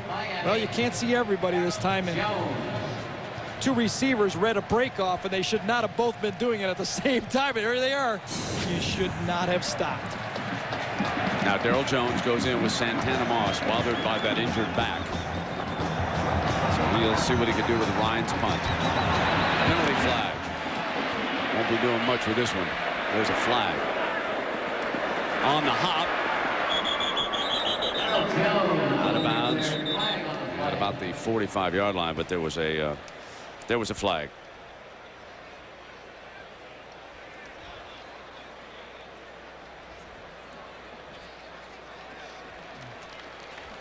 Sure that right here that Florida has to repunt this thing. There was a nice return on it and not a very good punt. Offside on the defense, 5-yard penalty, free kick. So they come back to do it again now. So even though they did not get the call to go their way on the fumble, they're going to wind up with the football. So there was not much lost if it was a bad call, and it was not an obvious one down there either. Field position a little bit. I mean, they had the ball on the 25-yard line, and unless they get a good return here. Last time Miami went for the block, this time you assume they'll go for the return, but they don't have Moss in the game. It is a return. Jones has plenty of daylight. Got the middle. Here he comes. A punter to beat. Tripped up and down at the 25-yard line. And it was the punter, Alan Ryan, the senior from Sebring, who tripped him up. But it was a 43-yard return and a touchdown-saving tackle. Well, Steve gambled a little bit, but I like his gamble. You got a coach to win. This time the punt, the coverage was not great. Miami put the return on, and boy, Jones just gashed it. This is a tremendous tackle right here. I'm very surprised that Jones didn't take this one to the house. Santana Moss on the field. He's flanked out to the right. They're going to run Portis to the 20-yard line. We come to the top of the hour with 5 minutes to go in the 3rd quarter, and Miami leading Florida 20-17. Our touchdowns have looked like this. The Gators with the first one on a pass by Rex Grossman. Then Kenny Dorsey came back. Ernest Graham with a splendid run. And then DJ Williams, the freshman, walks in from the 3-yard line, and it's 2017. Canes back in the lead now. 2nd down and 6. Watch those big tight ends for Miami. Both of them are playmakers. They'll run for it. No, great fake again, and they come out to the tight end. Out of bounds on the 9-yard line. It is Shockey who scored that touchdown, and the young man Ken Dorsey with another superb play fake and a 16-yard gain. Very simply coming across, coming inside, very similar to the touchdown route. clear the defense. When you got a defense, you think those tight ends, they're playmakers, come back out and says, hey, Florida's trying to stop us from scoring, so you do a little misdirection and throw. And Brent, it's weapons. Weapons, weapons, weapons this Miami offense has. He absolutely froze the two linebackers again. He made them stand there and respect the play action. Davenport, the big back, with the call, top. He'd have had to be a world-class long jumper to take it in from there. He'd have been out there in Powell and Beeman territory. Wow, he took it off, didn't he? Well, he went to the right side. He went behind McKinney and LaFleur, the big side, the strength of that offensive line, and got pretty good yardage on it, and set it up the possibility to run it right and jamming it into the end zone. Second down is also the down Miami likes to use their little play action and slide their fullback into the flat.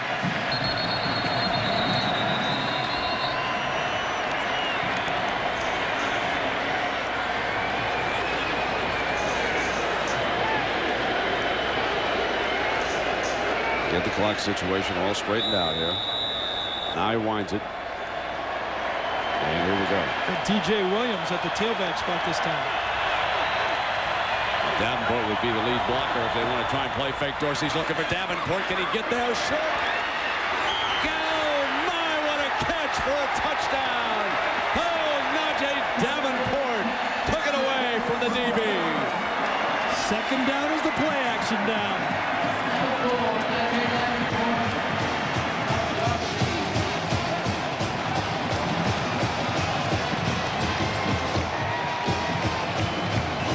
A big score for Butch Davis and the Canes. A chance to take a 10-point lead.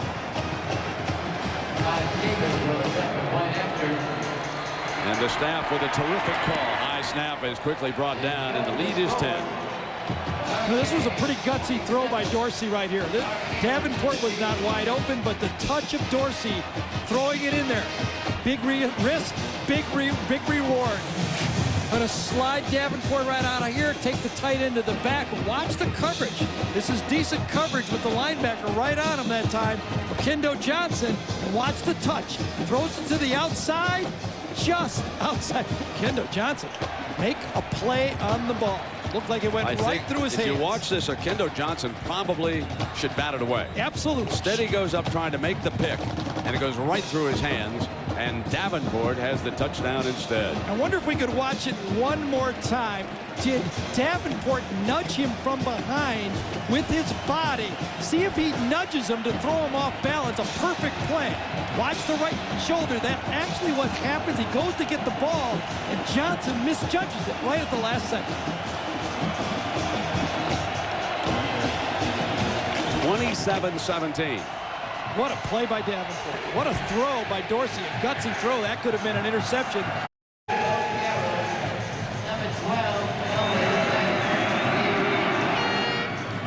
High and short.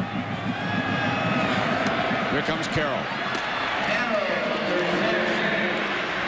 Squeezes the most out of this return to the 28-yard line. Well, a pretty good former Cane is down below. Mr. Warren Sapp, the Jackaroo Jack. And Brett, you guys have been talking about liking great defense. This is the guy that defined it at Miami, but you don't think that Kenny should have thrown that ball? Hey, sometimes you'd rather be lucky than good, and right there we were. Compare this team, Sapp, to the teams you played on for the Canes. Well, I think this ball club has a better offensive game plan. Their running backs are a lot better than the ones we had. The receivers are kind of equal, and the O-line's a lot better, but nobody played defense like we did. I was going to say, what about the D? Yeah, we were something special, and these guys are doing a good job right now. Got a 10-point lead, and they just got to keep it going. Well, it's great seeing you. Thank you. Now it has to be Florida's turn. In this quarter, they have been dominated. Only 3 minutes and 15 seconds of possession. They've run only 6 plays. Excuse me, Brent, but that's the second time Taylor Jacobs has not been on the field for 10 men out there, and Florida has had to use a timeout.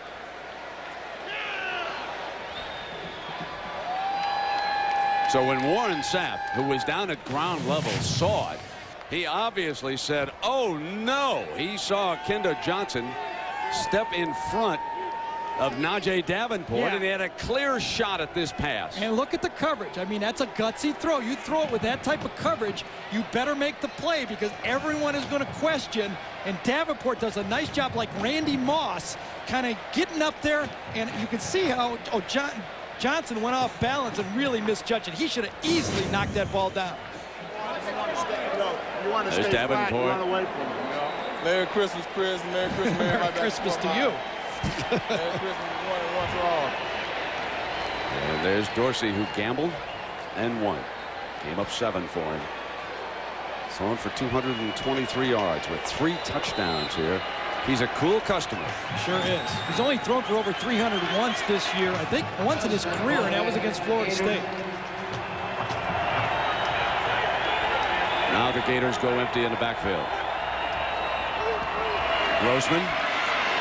Middle. No, it's dropped. Gee. And Gaffney is not having a good night for the Gators. Well, you know, a quarterback can't throw it any better than that. You just put it right on full speed. Gaffney's going to come over the middle. That's where you make the plays. Now this is right to the house. If he catches this, he's going right to the house, right up here. And Gaffney coughs up the second clear pass. Freshman of the year has not come through so far. 2nd down and 10.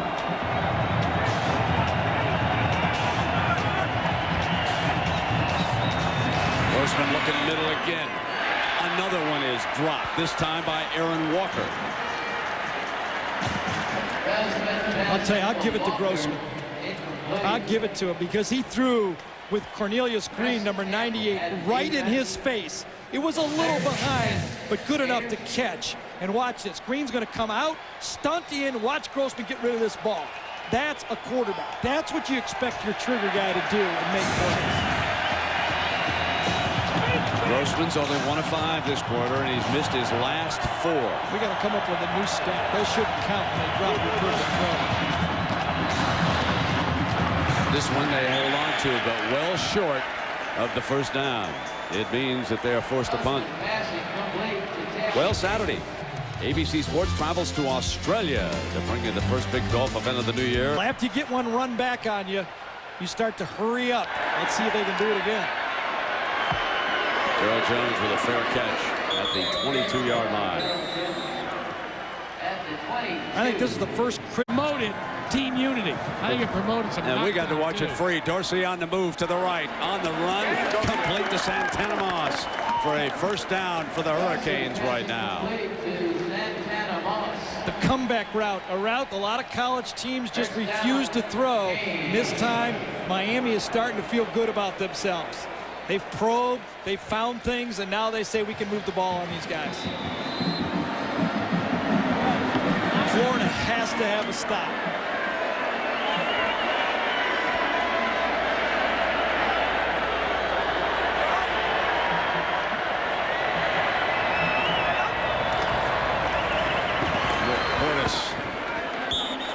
Got no more than a yard as Alex Brown makes a stop. Yard. Alex Brown on the tackle.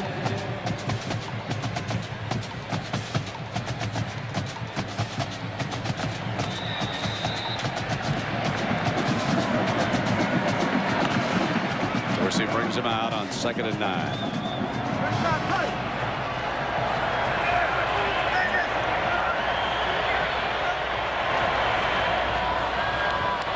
To throw back, and the play was blown up, and Dorsey runs for a 1st down. He read that the Gators had defended the play perfectly, and he takes off for 12 yards. Smart play by Dorsey that time. He wanted to go to Portis that time, but Portis couldn't get out of the backfield. He ran into Alex Brown in his route. Dorsey saw it immediately and says, I'll just get upfield for the 1st down. He's really settled down into his game, and I think that Florida defensive line is starting to tire. They've been getting pounded on now by that big, huge Miami offensive line, and they're having trouble coming off the ball with the same intensity. Time. Sideline. Dayline. Shepard's got it on the interception. The ball hung a little bit, and Shepard, with that great closing speed, jumps back to save the day for the Gators. Just as Dorsey was going to let the ball go, he got hit. The ball just faded because, look, this is a clear takeoff. This is a touchdown. If it's thrown deep enough, Moss is accelerating. Shepard gets fortunate and gets the short ball. Needed to be a 4-iron. It was only a 6-iron. Watch, just as he let the ball go, he kind of gets into the pocket, gets a little bit of a push inside from LaFleur, and he never could follow through, and the ball died. Huge stop by Florida. The Gators need a little possession attack here. Yeah. Get some first downs, get that defense rested over there. They'll try a running game, and Graham brings it out for 11 yards on that before Reed brings him down for the Canes. Dan Morgan is so good playing these plays inside out usually. This time he overruns it a little bit, and Graham reads it. Watch Morgan, number 44. Bad angle outside, runs himself out of the play. He needed to fill real tightly on that play, and that's why Graham was able to pick up the first down. Let's look. Here's Graham. Morgan, among others, is right there. Carry 25. And Morgan on the tackle. 2. Good average here tonight. Still, they've been unable to get that long drive going. Remember that long touchdown run, a good portion of what he's gained here tonight. I'd say about 75 yards over in 2 runs.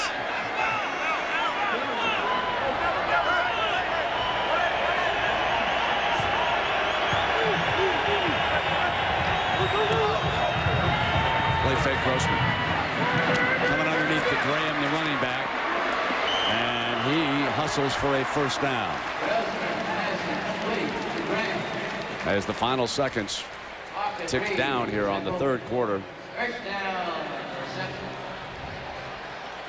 at the Gator 34.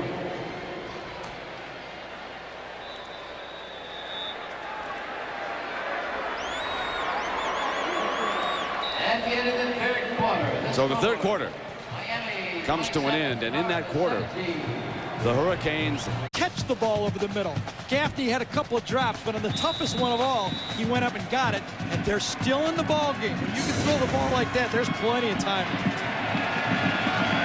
Just love the way they attack the field in this pass offense for Florida. Graham again slips a tackle. Runs behind Caldwell, who does a good job of blocking. And if they give him the spot, they will. That's another first down for Ernest Graham, who's like a heavyweight fighter down there, taking it on. This is some fierce contest here tonight in New Orleans. Well, Ernest Graham thought so highly of coming out of high school. He was the workhorse. Injured a year ago. Kind of started out slowly this year. Everybody was a little bit wondering where he was and why he didn't produce those yards. But as he's gotten to be the featured back, he really looks much better. Just give him the ball and give him the ball. Inside the Cane 40. Nice blend right now for Florida.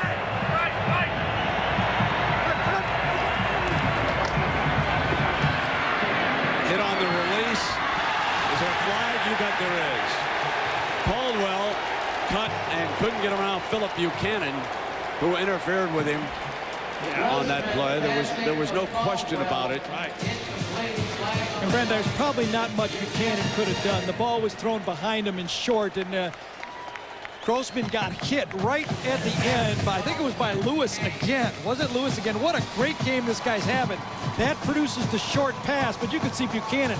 He has no idea it's short. And when Caldwell tries to get it, it's going to cost him 15 yards. Not much you can do on that one. Just give it a little smile. Big difference from the NFL. They don't give them the spot of the interference. It's the 15, and it'll take it inside the 25. Gary, which rule do you like better, the NFL or the college? I think the NFL should add a rule. I think it needs to be a judgment. If they clearly pull him down, give it at the point. But if it's just incidental, make it a 15-yard penalty. Give the referees another one to blow. First down for Grossman. You buying that one? Yeah, I like it. That's a good idea. Here comes Graham. And tough yard that time. You see big Kenyatta Walker, number 78. Some of the defensive players, Blades there. I mean, it was Damian Lewis again blowing up this play inside, and he's playing like Sapp and Cortez Kennedy over there. I think those guys must have told him that we signed checks for $6 million. I mean, we get paid $6 million bonuses. Come in and dominate. Watch number 92 again. In the backfield all night, he's been playing with effort like that. And I think the big guys on the sideline said, Damian, you want to make some money? Just get in the backfield. You can make money like that guy right there, Warren Sapp. Second down, and Hagebrook is in that left slot for Grossman. Now he's got to watch the clock. Yep. Moved by the defense. Here now is Graham to daylight. 20, 15. Blades takes him out of bounds at the 9-yard line. It'll be first and goal after a 20-yard run. Graham now has run for 135 yards. Great block by Rod Frazier that time. Number 40, watch the fullback. He's blocked right now in front of Graham. There he is. Watch him come out and cut down the linebacker. That makes the play. When you get your fullback, take out that outside leg, you can pick up 20 yards. And that Frazier name is very, very familiar to a lot of football fans in college football. That is Tommy Frazier's brother. Tommy, of course, carved up the Gators, and Nebraska won that national championship, scoring 62 on them over in Tempe. That record broken. Nebraska did it in Northwestern. Overthrew Caldwell in the corner of the end zone on first down. And the receiver is down over there. Riche shaken up on the play. Now he appears to be okay. Grossman got away with one here. Eddie Reed, the safety, is baiting him to throw the fade. Watch him start to run immediately at the snap. He's got the fade. Watch this. He runs. I got you deep. I got you deep. He almost gets there and gets his 9th interception of the year. One more step and he would have had it. That's how you got to be careful if you're a quarterback. Find the free safety. Hold him before you throw the fade. Reed from right here in Louisiana. A lot of friends and relatives. Watching him short drop, quick fire, high, incomplete. Rumpf, number 8, defending Gaffney on that play, but the ball was thrown too high. Amazing watching number 92 Lewis just go through the middle of that Florida line. Remember, Florida State only had 1 sack in the game against Florida. Miami has pressured them, I think, more than Florida State did in the game we watched. Put more pressure on the quarterback. Haven't been getting sacks, but they've been pressuring the quarterback.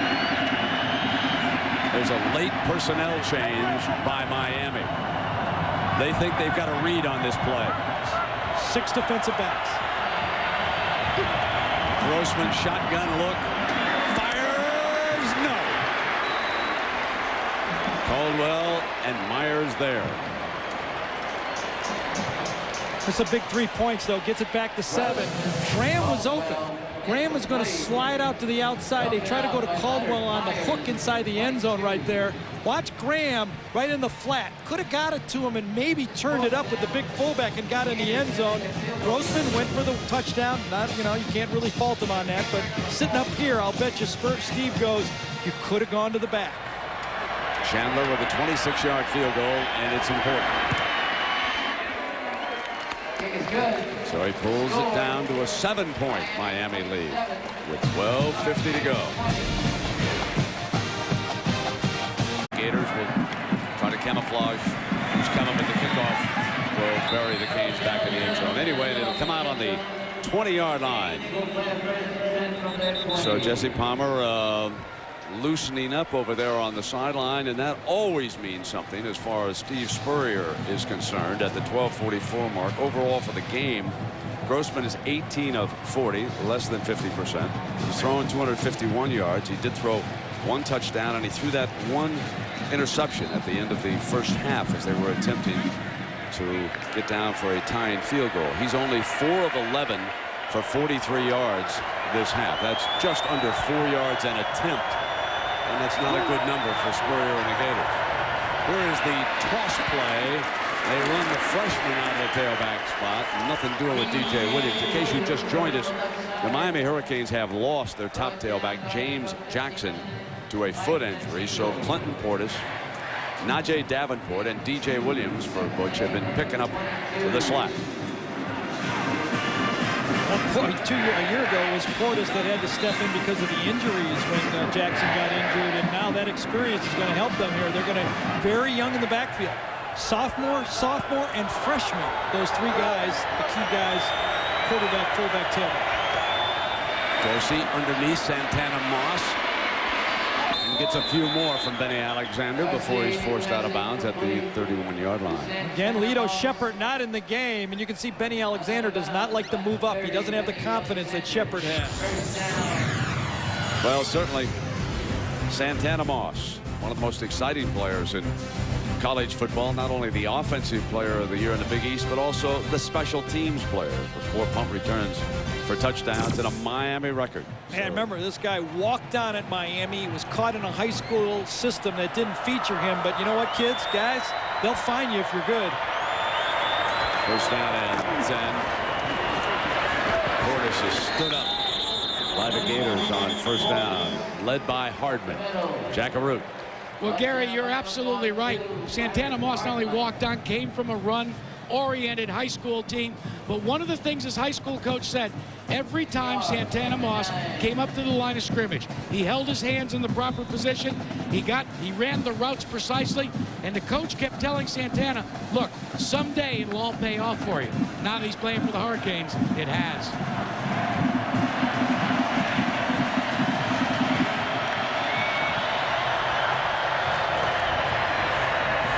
Play again with Portis. Stopped short of the 35-yard line. Florida guessed right that time. They brought up the safety. Manuel late, 8-man front. Miami ran right into the teeth of the defense and got nothing. Manuel checks the sideline.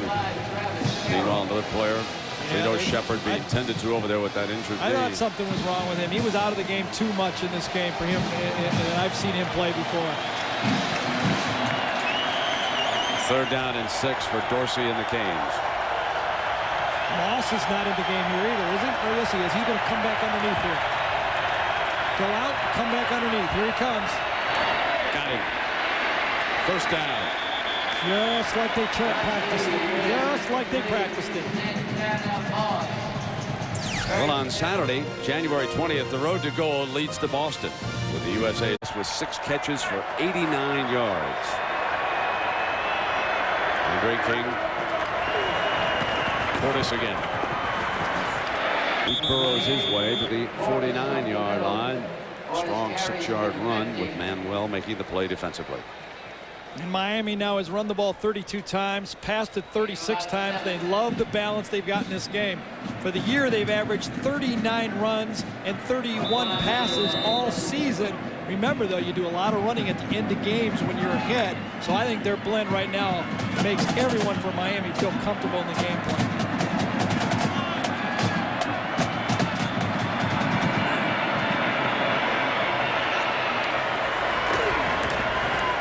Portis again for the first down.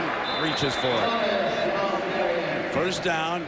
First down on the carry, brought down by Travis Carroll. What a dependable backup he is, Portis. You know, one year you pay the price for playing freshmen, and then the next year they pay off for you when you need them. So Carroll was shaken up on that play, and you could see him flex his hand as he comes to the sideline. Second leading rusher, 12 this game. He's only run the ball 77 times this season.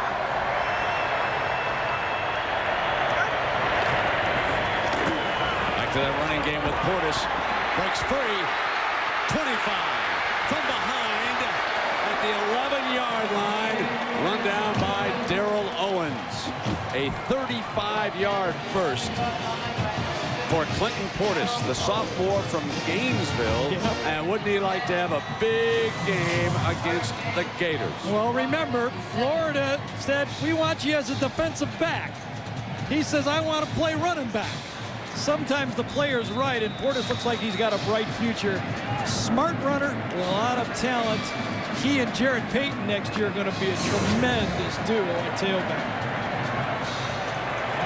That offensive line, the power of that offensive line. This is a great drive. Portis told Jackson he'd have rushing tonight, and he has. Lost one, gave it back that time on the penetrating move by Warren.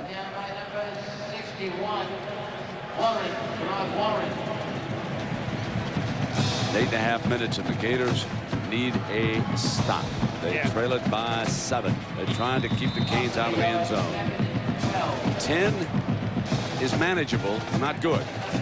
14 is uphill all the way. Here comes the 10th play.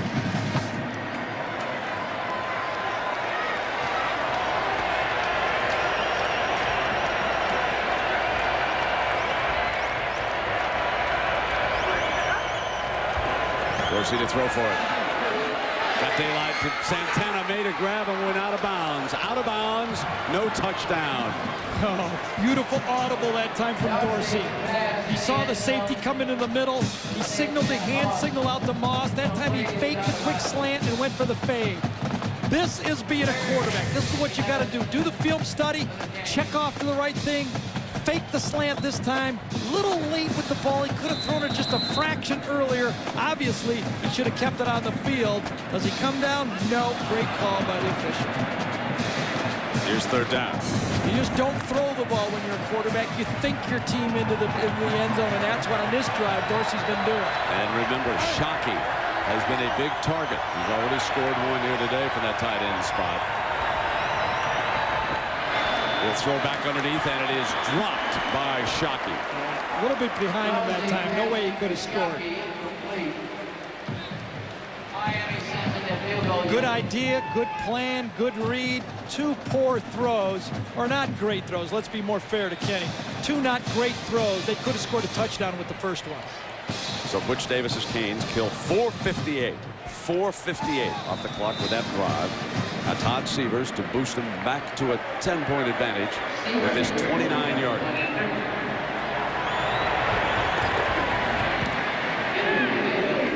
Just shaved the upright. 7:48 remaining in the football game.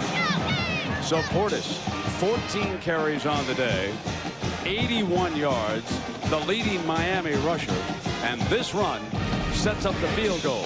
30-20, Miami. He did score a touchdown here tonight. He really has. He's been a big target when Dorsey's needed him. Coming across the play action fake and finding him for the first touchdown of the game. He's been big.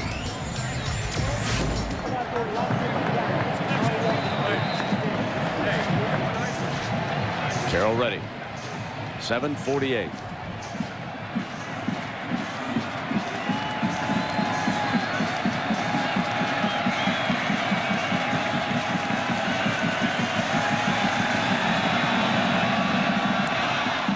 High is short. Picked up by a Kite. And Kite is smacked around the 20-yard line. So Grossman trots back onto the field. You know, he's 18 for 40, Brent, but the pressure he's been under and the drop balls, I think he's played pretty good game tonight. Second half, they have never been in sync. You know, you've mentioned a couple times you think Miami has a handle on what they're doing. I do think they have their audible call. Maybe they have more than that. Yeah, they have really jumped the Gators plays here tonight. 1st down and 10. Grossman and intercepted. Picked off by Buchanan. And right now Spurrier is second-guessing himself for not changing quarterbacks.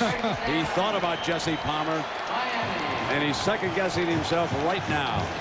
Well, Grossman just figured that he had the underneath guy, and that time You had Philip Buchanan just reading his eyes. He's standing right here, okay? This guy's going to go down. This guy's coming right underneath. And Buchanan says, I'm sitting right here in zone, and I'm looking at you, and I'm not going anywhere. I stand there. I read the delay. I step right in front of it. When your quarterback getting hit just as you let it go, you don't see what's happening. Grossman forced it, paid the price. Here's Portis. Now trying to wind up with a 100-yard night. In our aerial coverage tonight here in New Orleans, provided by fans, as the curse was eliminated here from the Louisiana Superdome. 6:54 now, and the Canes are going for the coup de ball game. Dorsey going to throw Davenport again, incomplete. And tomorrow night, of course, you'll check out the one remaining college football game, the FedEx Orange Bowl, and it'll be a good one. Chris Winkie and the defending champions will take on the only unbeaten team standing, Josh Heupel, the Oklahoma Sooners. And if you look at some of the bowl game scores, you think that maybe Oklahoma might be better than some folks thought. Consider the Nebraska score jumping on Northwestern. How about Kansas State beating Tennessee? Just maybe. We'll find out tomorrow night. Third down. Dorsey's got a wide open Wayne, who's been quiet. First down at the 5-yard line. Boy, is it was that beautiful. That's a big-time receiver right there. He just snatched that ball. Great timing. Dorsey has a great feel for throwing to receivers coming towards him. He takes something off. Same play. Really, that was interception. One guy goes, one guy clears for the next. Watch this. One guy clears it. Same play. But there's the ball a little earlier, and what a snatch. And look at that one hand, just turns it upfield. Pat is a big-time receiver. First catch since the opening quarter. Kid you not, there's a lot of NFL teams who trade their two receivers for these two guys even up. First and goal. Portis to the middle, battling to the end zone. Still battling away. Stopped just short. It'll be second and goal from the 1. Well, Portis ran for 138 yards last year when he made freshman All-American and running back. This time controls the ball, covers up, and just short. Emmanuel just stops him, and, well, actually, he fell forward, but, you know, I think Miami will take second in inches. Folks, this next play could be for the BCS computers. Well, you got to go for it. Just a little message here.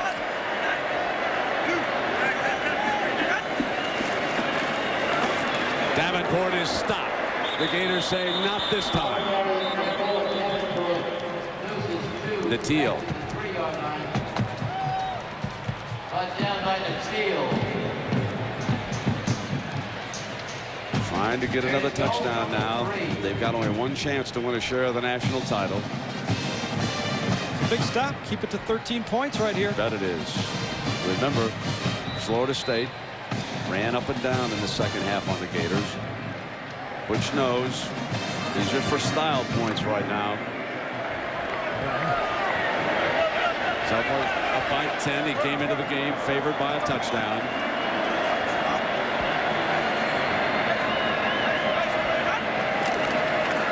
Davenport still battling to the end zone. No signal yet. No signal. Now hands go up. Davenport would not be denied.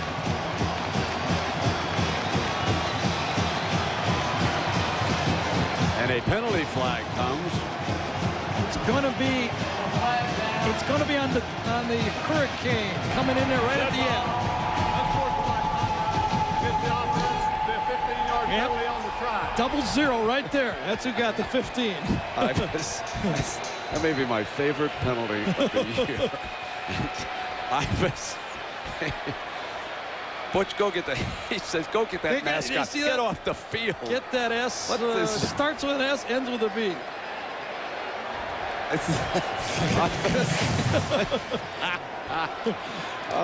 Davenport, push forward, falls over. And now, here comes Ivers. Yeah, here we go. Oh, yeah. Here we go. Way to go. 15 yards. Gives him a big kiss for 15 yards. The big Ebus. And Butch says, get him out of here. Yes, it is. There's the long extra point. Okay. All right. And do we have another play? Yeah, we do. Illegal participation on the kicking team. There were 12 men on the field. It'll be a 15-yard penalty. We kick.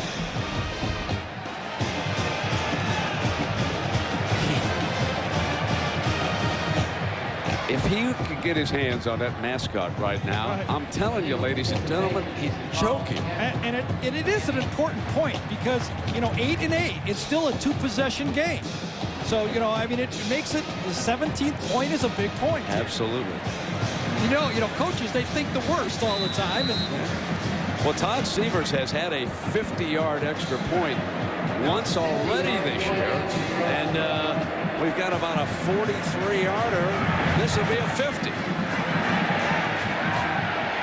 Oh, and he makes it. Oh, the mascot is off the hook. He should rush out. No, maybe not. Get off the field. So it was set up by an interception by Buchanan. Grossman's second interception of the night. And it proves costly. The Canes lead it by 17. 37, Florida 20. I wonder if Jesse's going to meet Damian Lewis like Rex has all game. Palmer comes to the middle, and Graham. Morgan is there at the 30-yard line. Gain of about 6 or 7 yards on that play. So next spring, Steve Spurrier has already said the quarterback battle is wide open with Brock Berlin, who was a freshman this year. He was the high school sensation out of Shreveport, not far from here. Never lost a high school game. He'll get a chance to win it against Grossman. Palmer, the senior, snaps it off to Gaffney for a first down. Now, let's take you back to that game in Tallahassee between Florida and Florida State. Things sort of turned around in the BCS because of this result. The way Florida State manhandled Florida that day was at night. Winky to Minnis, who broke wide open off the corner. He was the big play guy all night as they win that game. Here it is, Graham coming free across midfield for a first down. So the Gators with a 16-yard gain and a 1st and 10 at the 46-yard line in the hurry up. Trying to get something done right now. Graham a little gimpy off to the sideline. Miami is trading yards for time, but you know, in the big picture, I think they need to stop Florida. Here comes Palmer going long, overthrew Gaffney. Look, Gary, here's our FedEx team comparison here tonight. Pretty close in this football game, but that is not where the game turned. The game turned by the defensive line from Miami. They put pressure on the Florida passing game because they did not allow that Florida quarterback to sit in the gap all day. You see Coach Pagano right there saying, I got to have a timeout. I want to draw something else up. We want to get a stop. We don't want them scoring any more points. Well, this coaching staff does not want to give up a touchdown right now. Absolutely. It's a timeout. At the 35-yard line, we check in with Jack.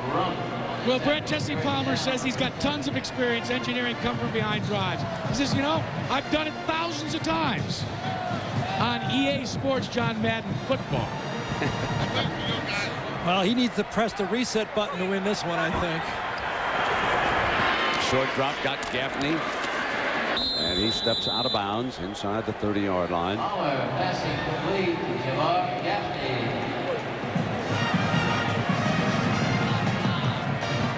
I think we're going to hear a little bit more from the Miami boys after this game than before the game. Butch did a nice job of focusing his team on this game. Yeah, they certainly handled it in a high-class manner, being denied a shot at the FedEx Orange Bowl. And they've said all the right things, but you know down inside how they feel. High. incomplete. Huggebrook, and in fact, I asked Butch Davis about the national championship situation, and here's what he said.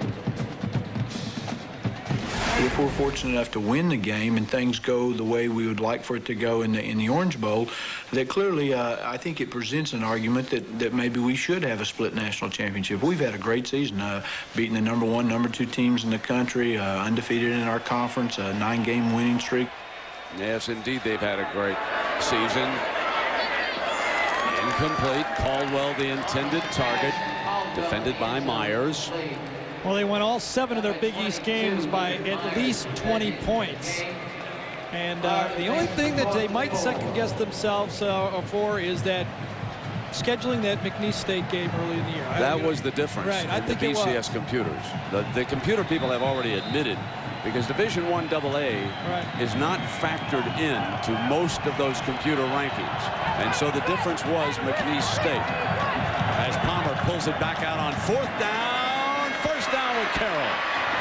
And the clock will stop inside the 20-yard line at 2:37. Now remember, late against Florida State, the Gators had the clock run out inside the 5-yard line and could not score a late touchdown.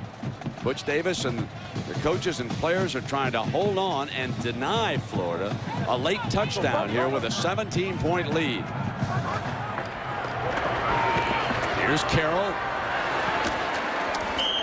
Close to the 10-yard line. Well, Florida's schedule next year, well, kind of answers that. They got a nice schedule next year.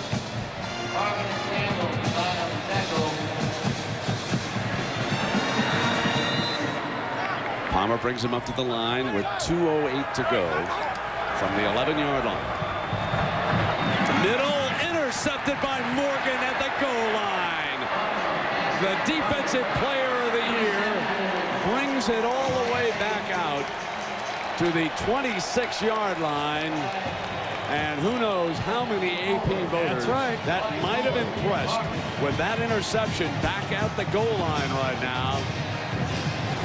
Just sits in the middle right there, watching Palmer all the way.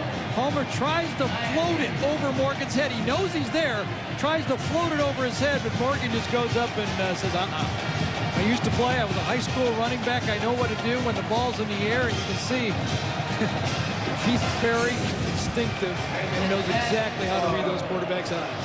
With 12 tackles and that interception in a wonderful career. Now first down.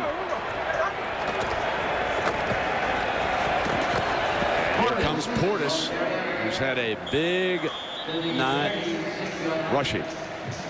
Well, let's go back to the difference against Florida State, because it came down to wide right again. Bobby Bowden passed up 2 earlier attempts at field goals. Late, coming from behind, tried to kick this. Munyon was wide right. And Butch Davis and Miami had beaten Florida State 27-24. You know, I've got a suggestion for ESPN Classic. About next Wednesday, I'll replay that entire game. If this thing winds up a split championship, let the public vote on which team they think's the best. This Miami team, folks, is pretty good. As Portis hammers a first down with 1:08 to go, they bring the clock down. Next year, if they had played this schedule and marched through it, they would have won the national title with the Penn State to get Washington back down there. And of course, remember, the Huskies beat Miami up in Seattle. Do they have an argument? They're only a one-loss team. Pretty good schedule next year. The Big East has played well in bowl games.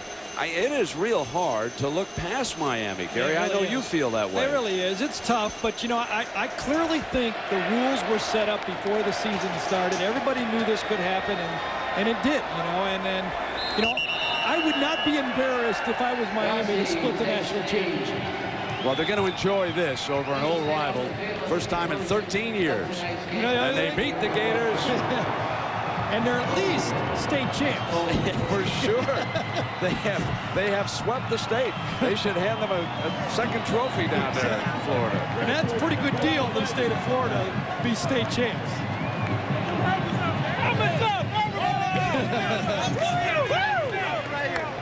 Just like the Gladiators.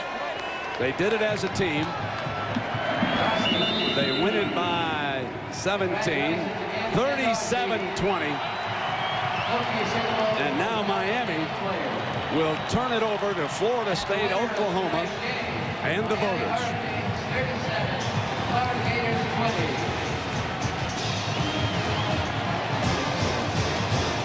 And let's go down to Jackaroo, Jack. Well, Coach, congratulations. Thank you. It was a great game. Our kids absolutely had as fine a performance as we've had all year. We pride ourselves in playing great at the end of the season. Florida's a damn good football team. They played extremely well. Our kids, you can't say enough. I'm so proud of them. What about the Associated Press? Well, I mean, I just hope that people recognize the fact we've won 10 straight. We beat the #1 team, the #2 team, beat the #6 team tonight.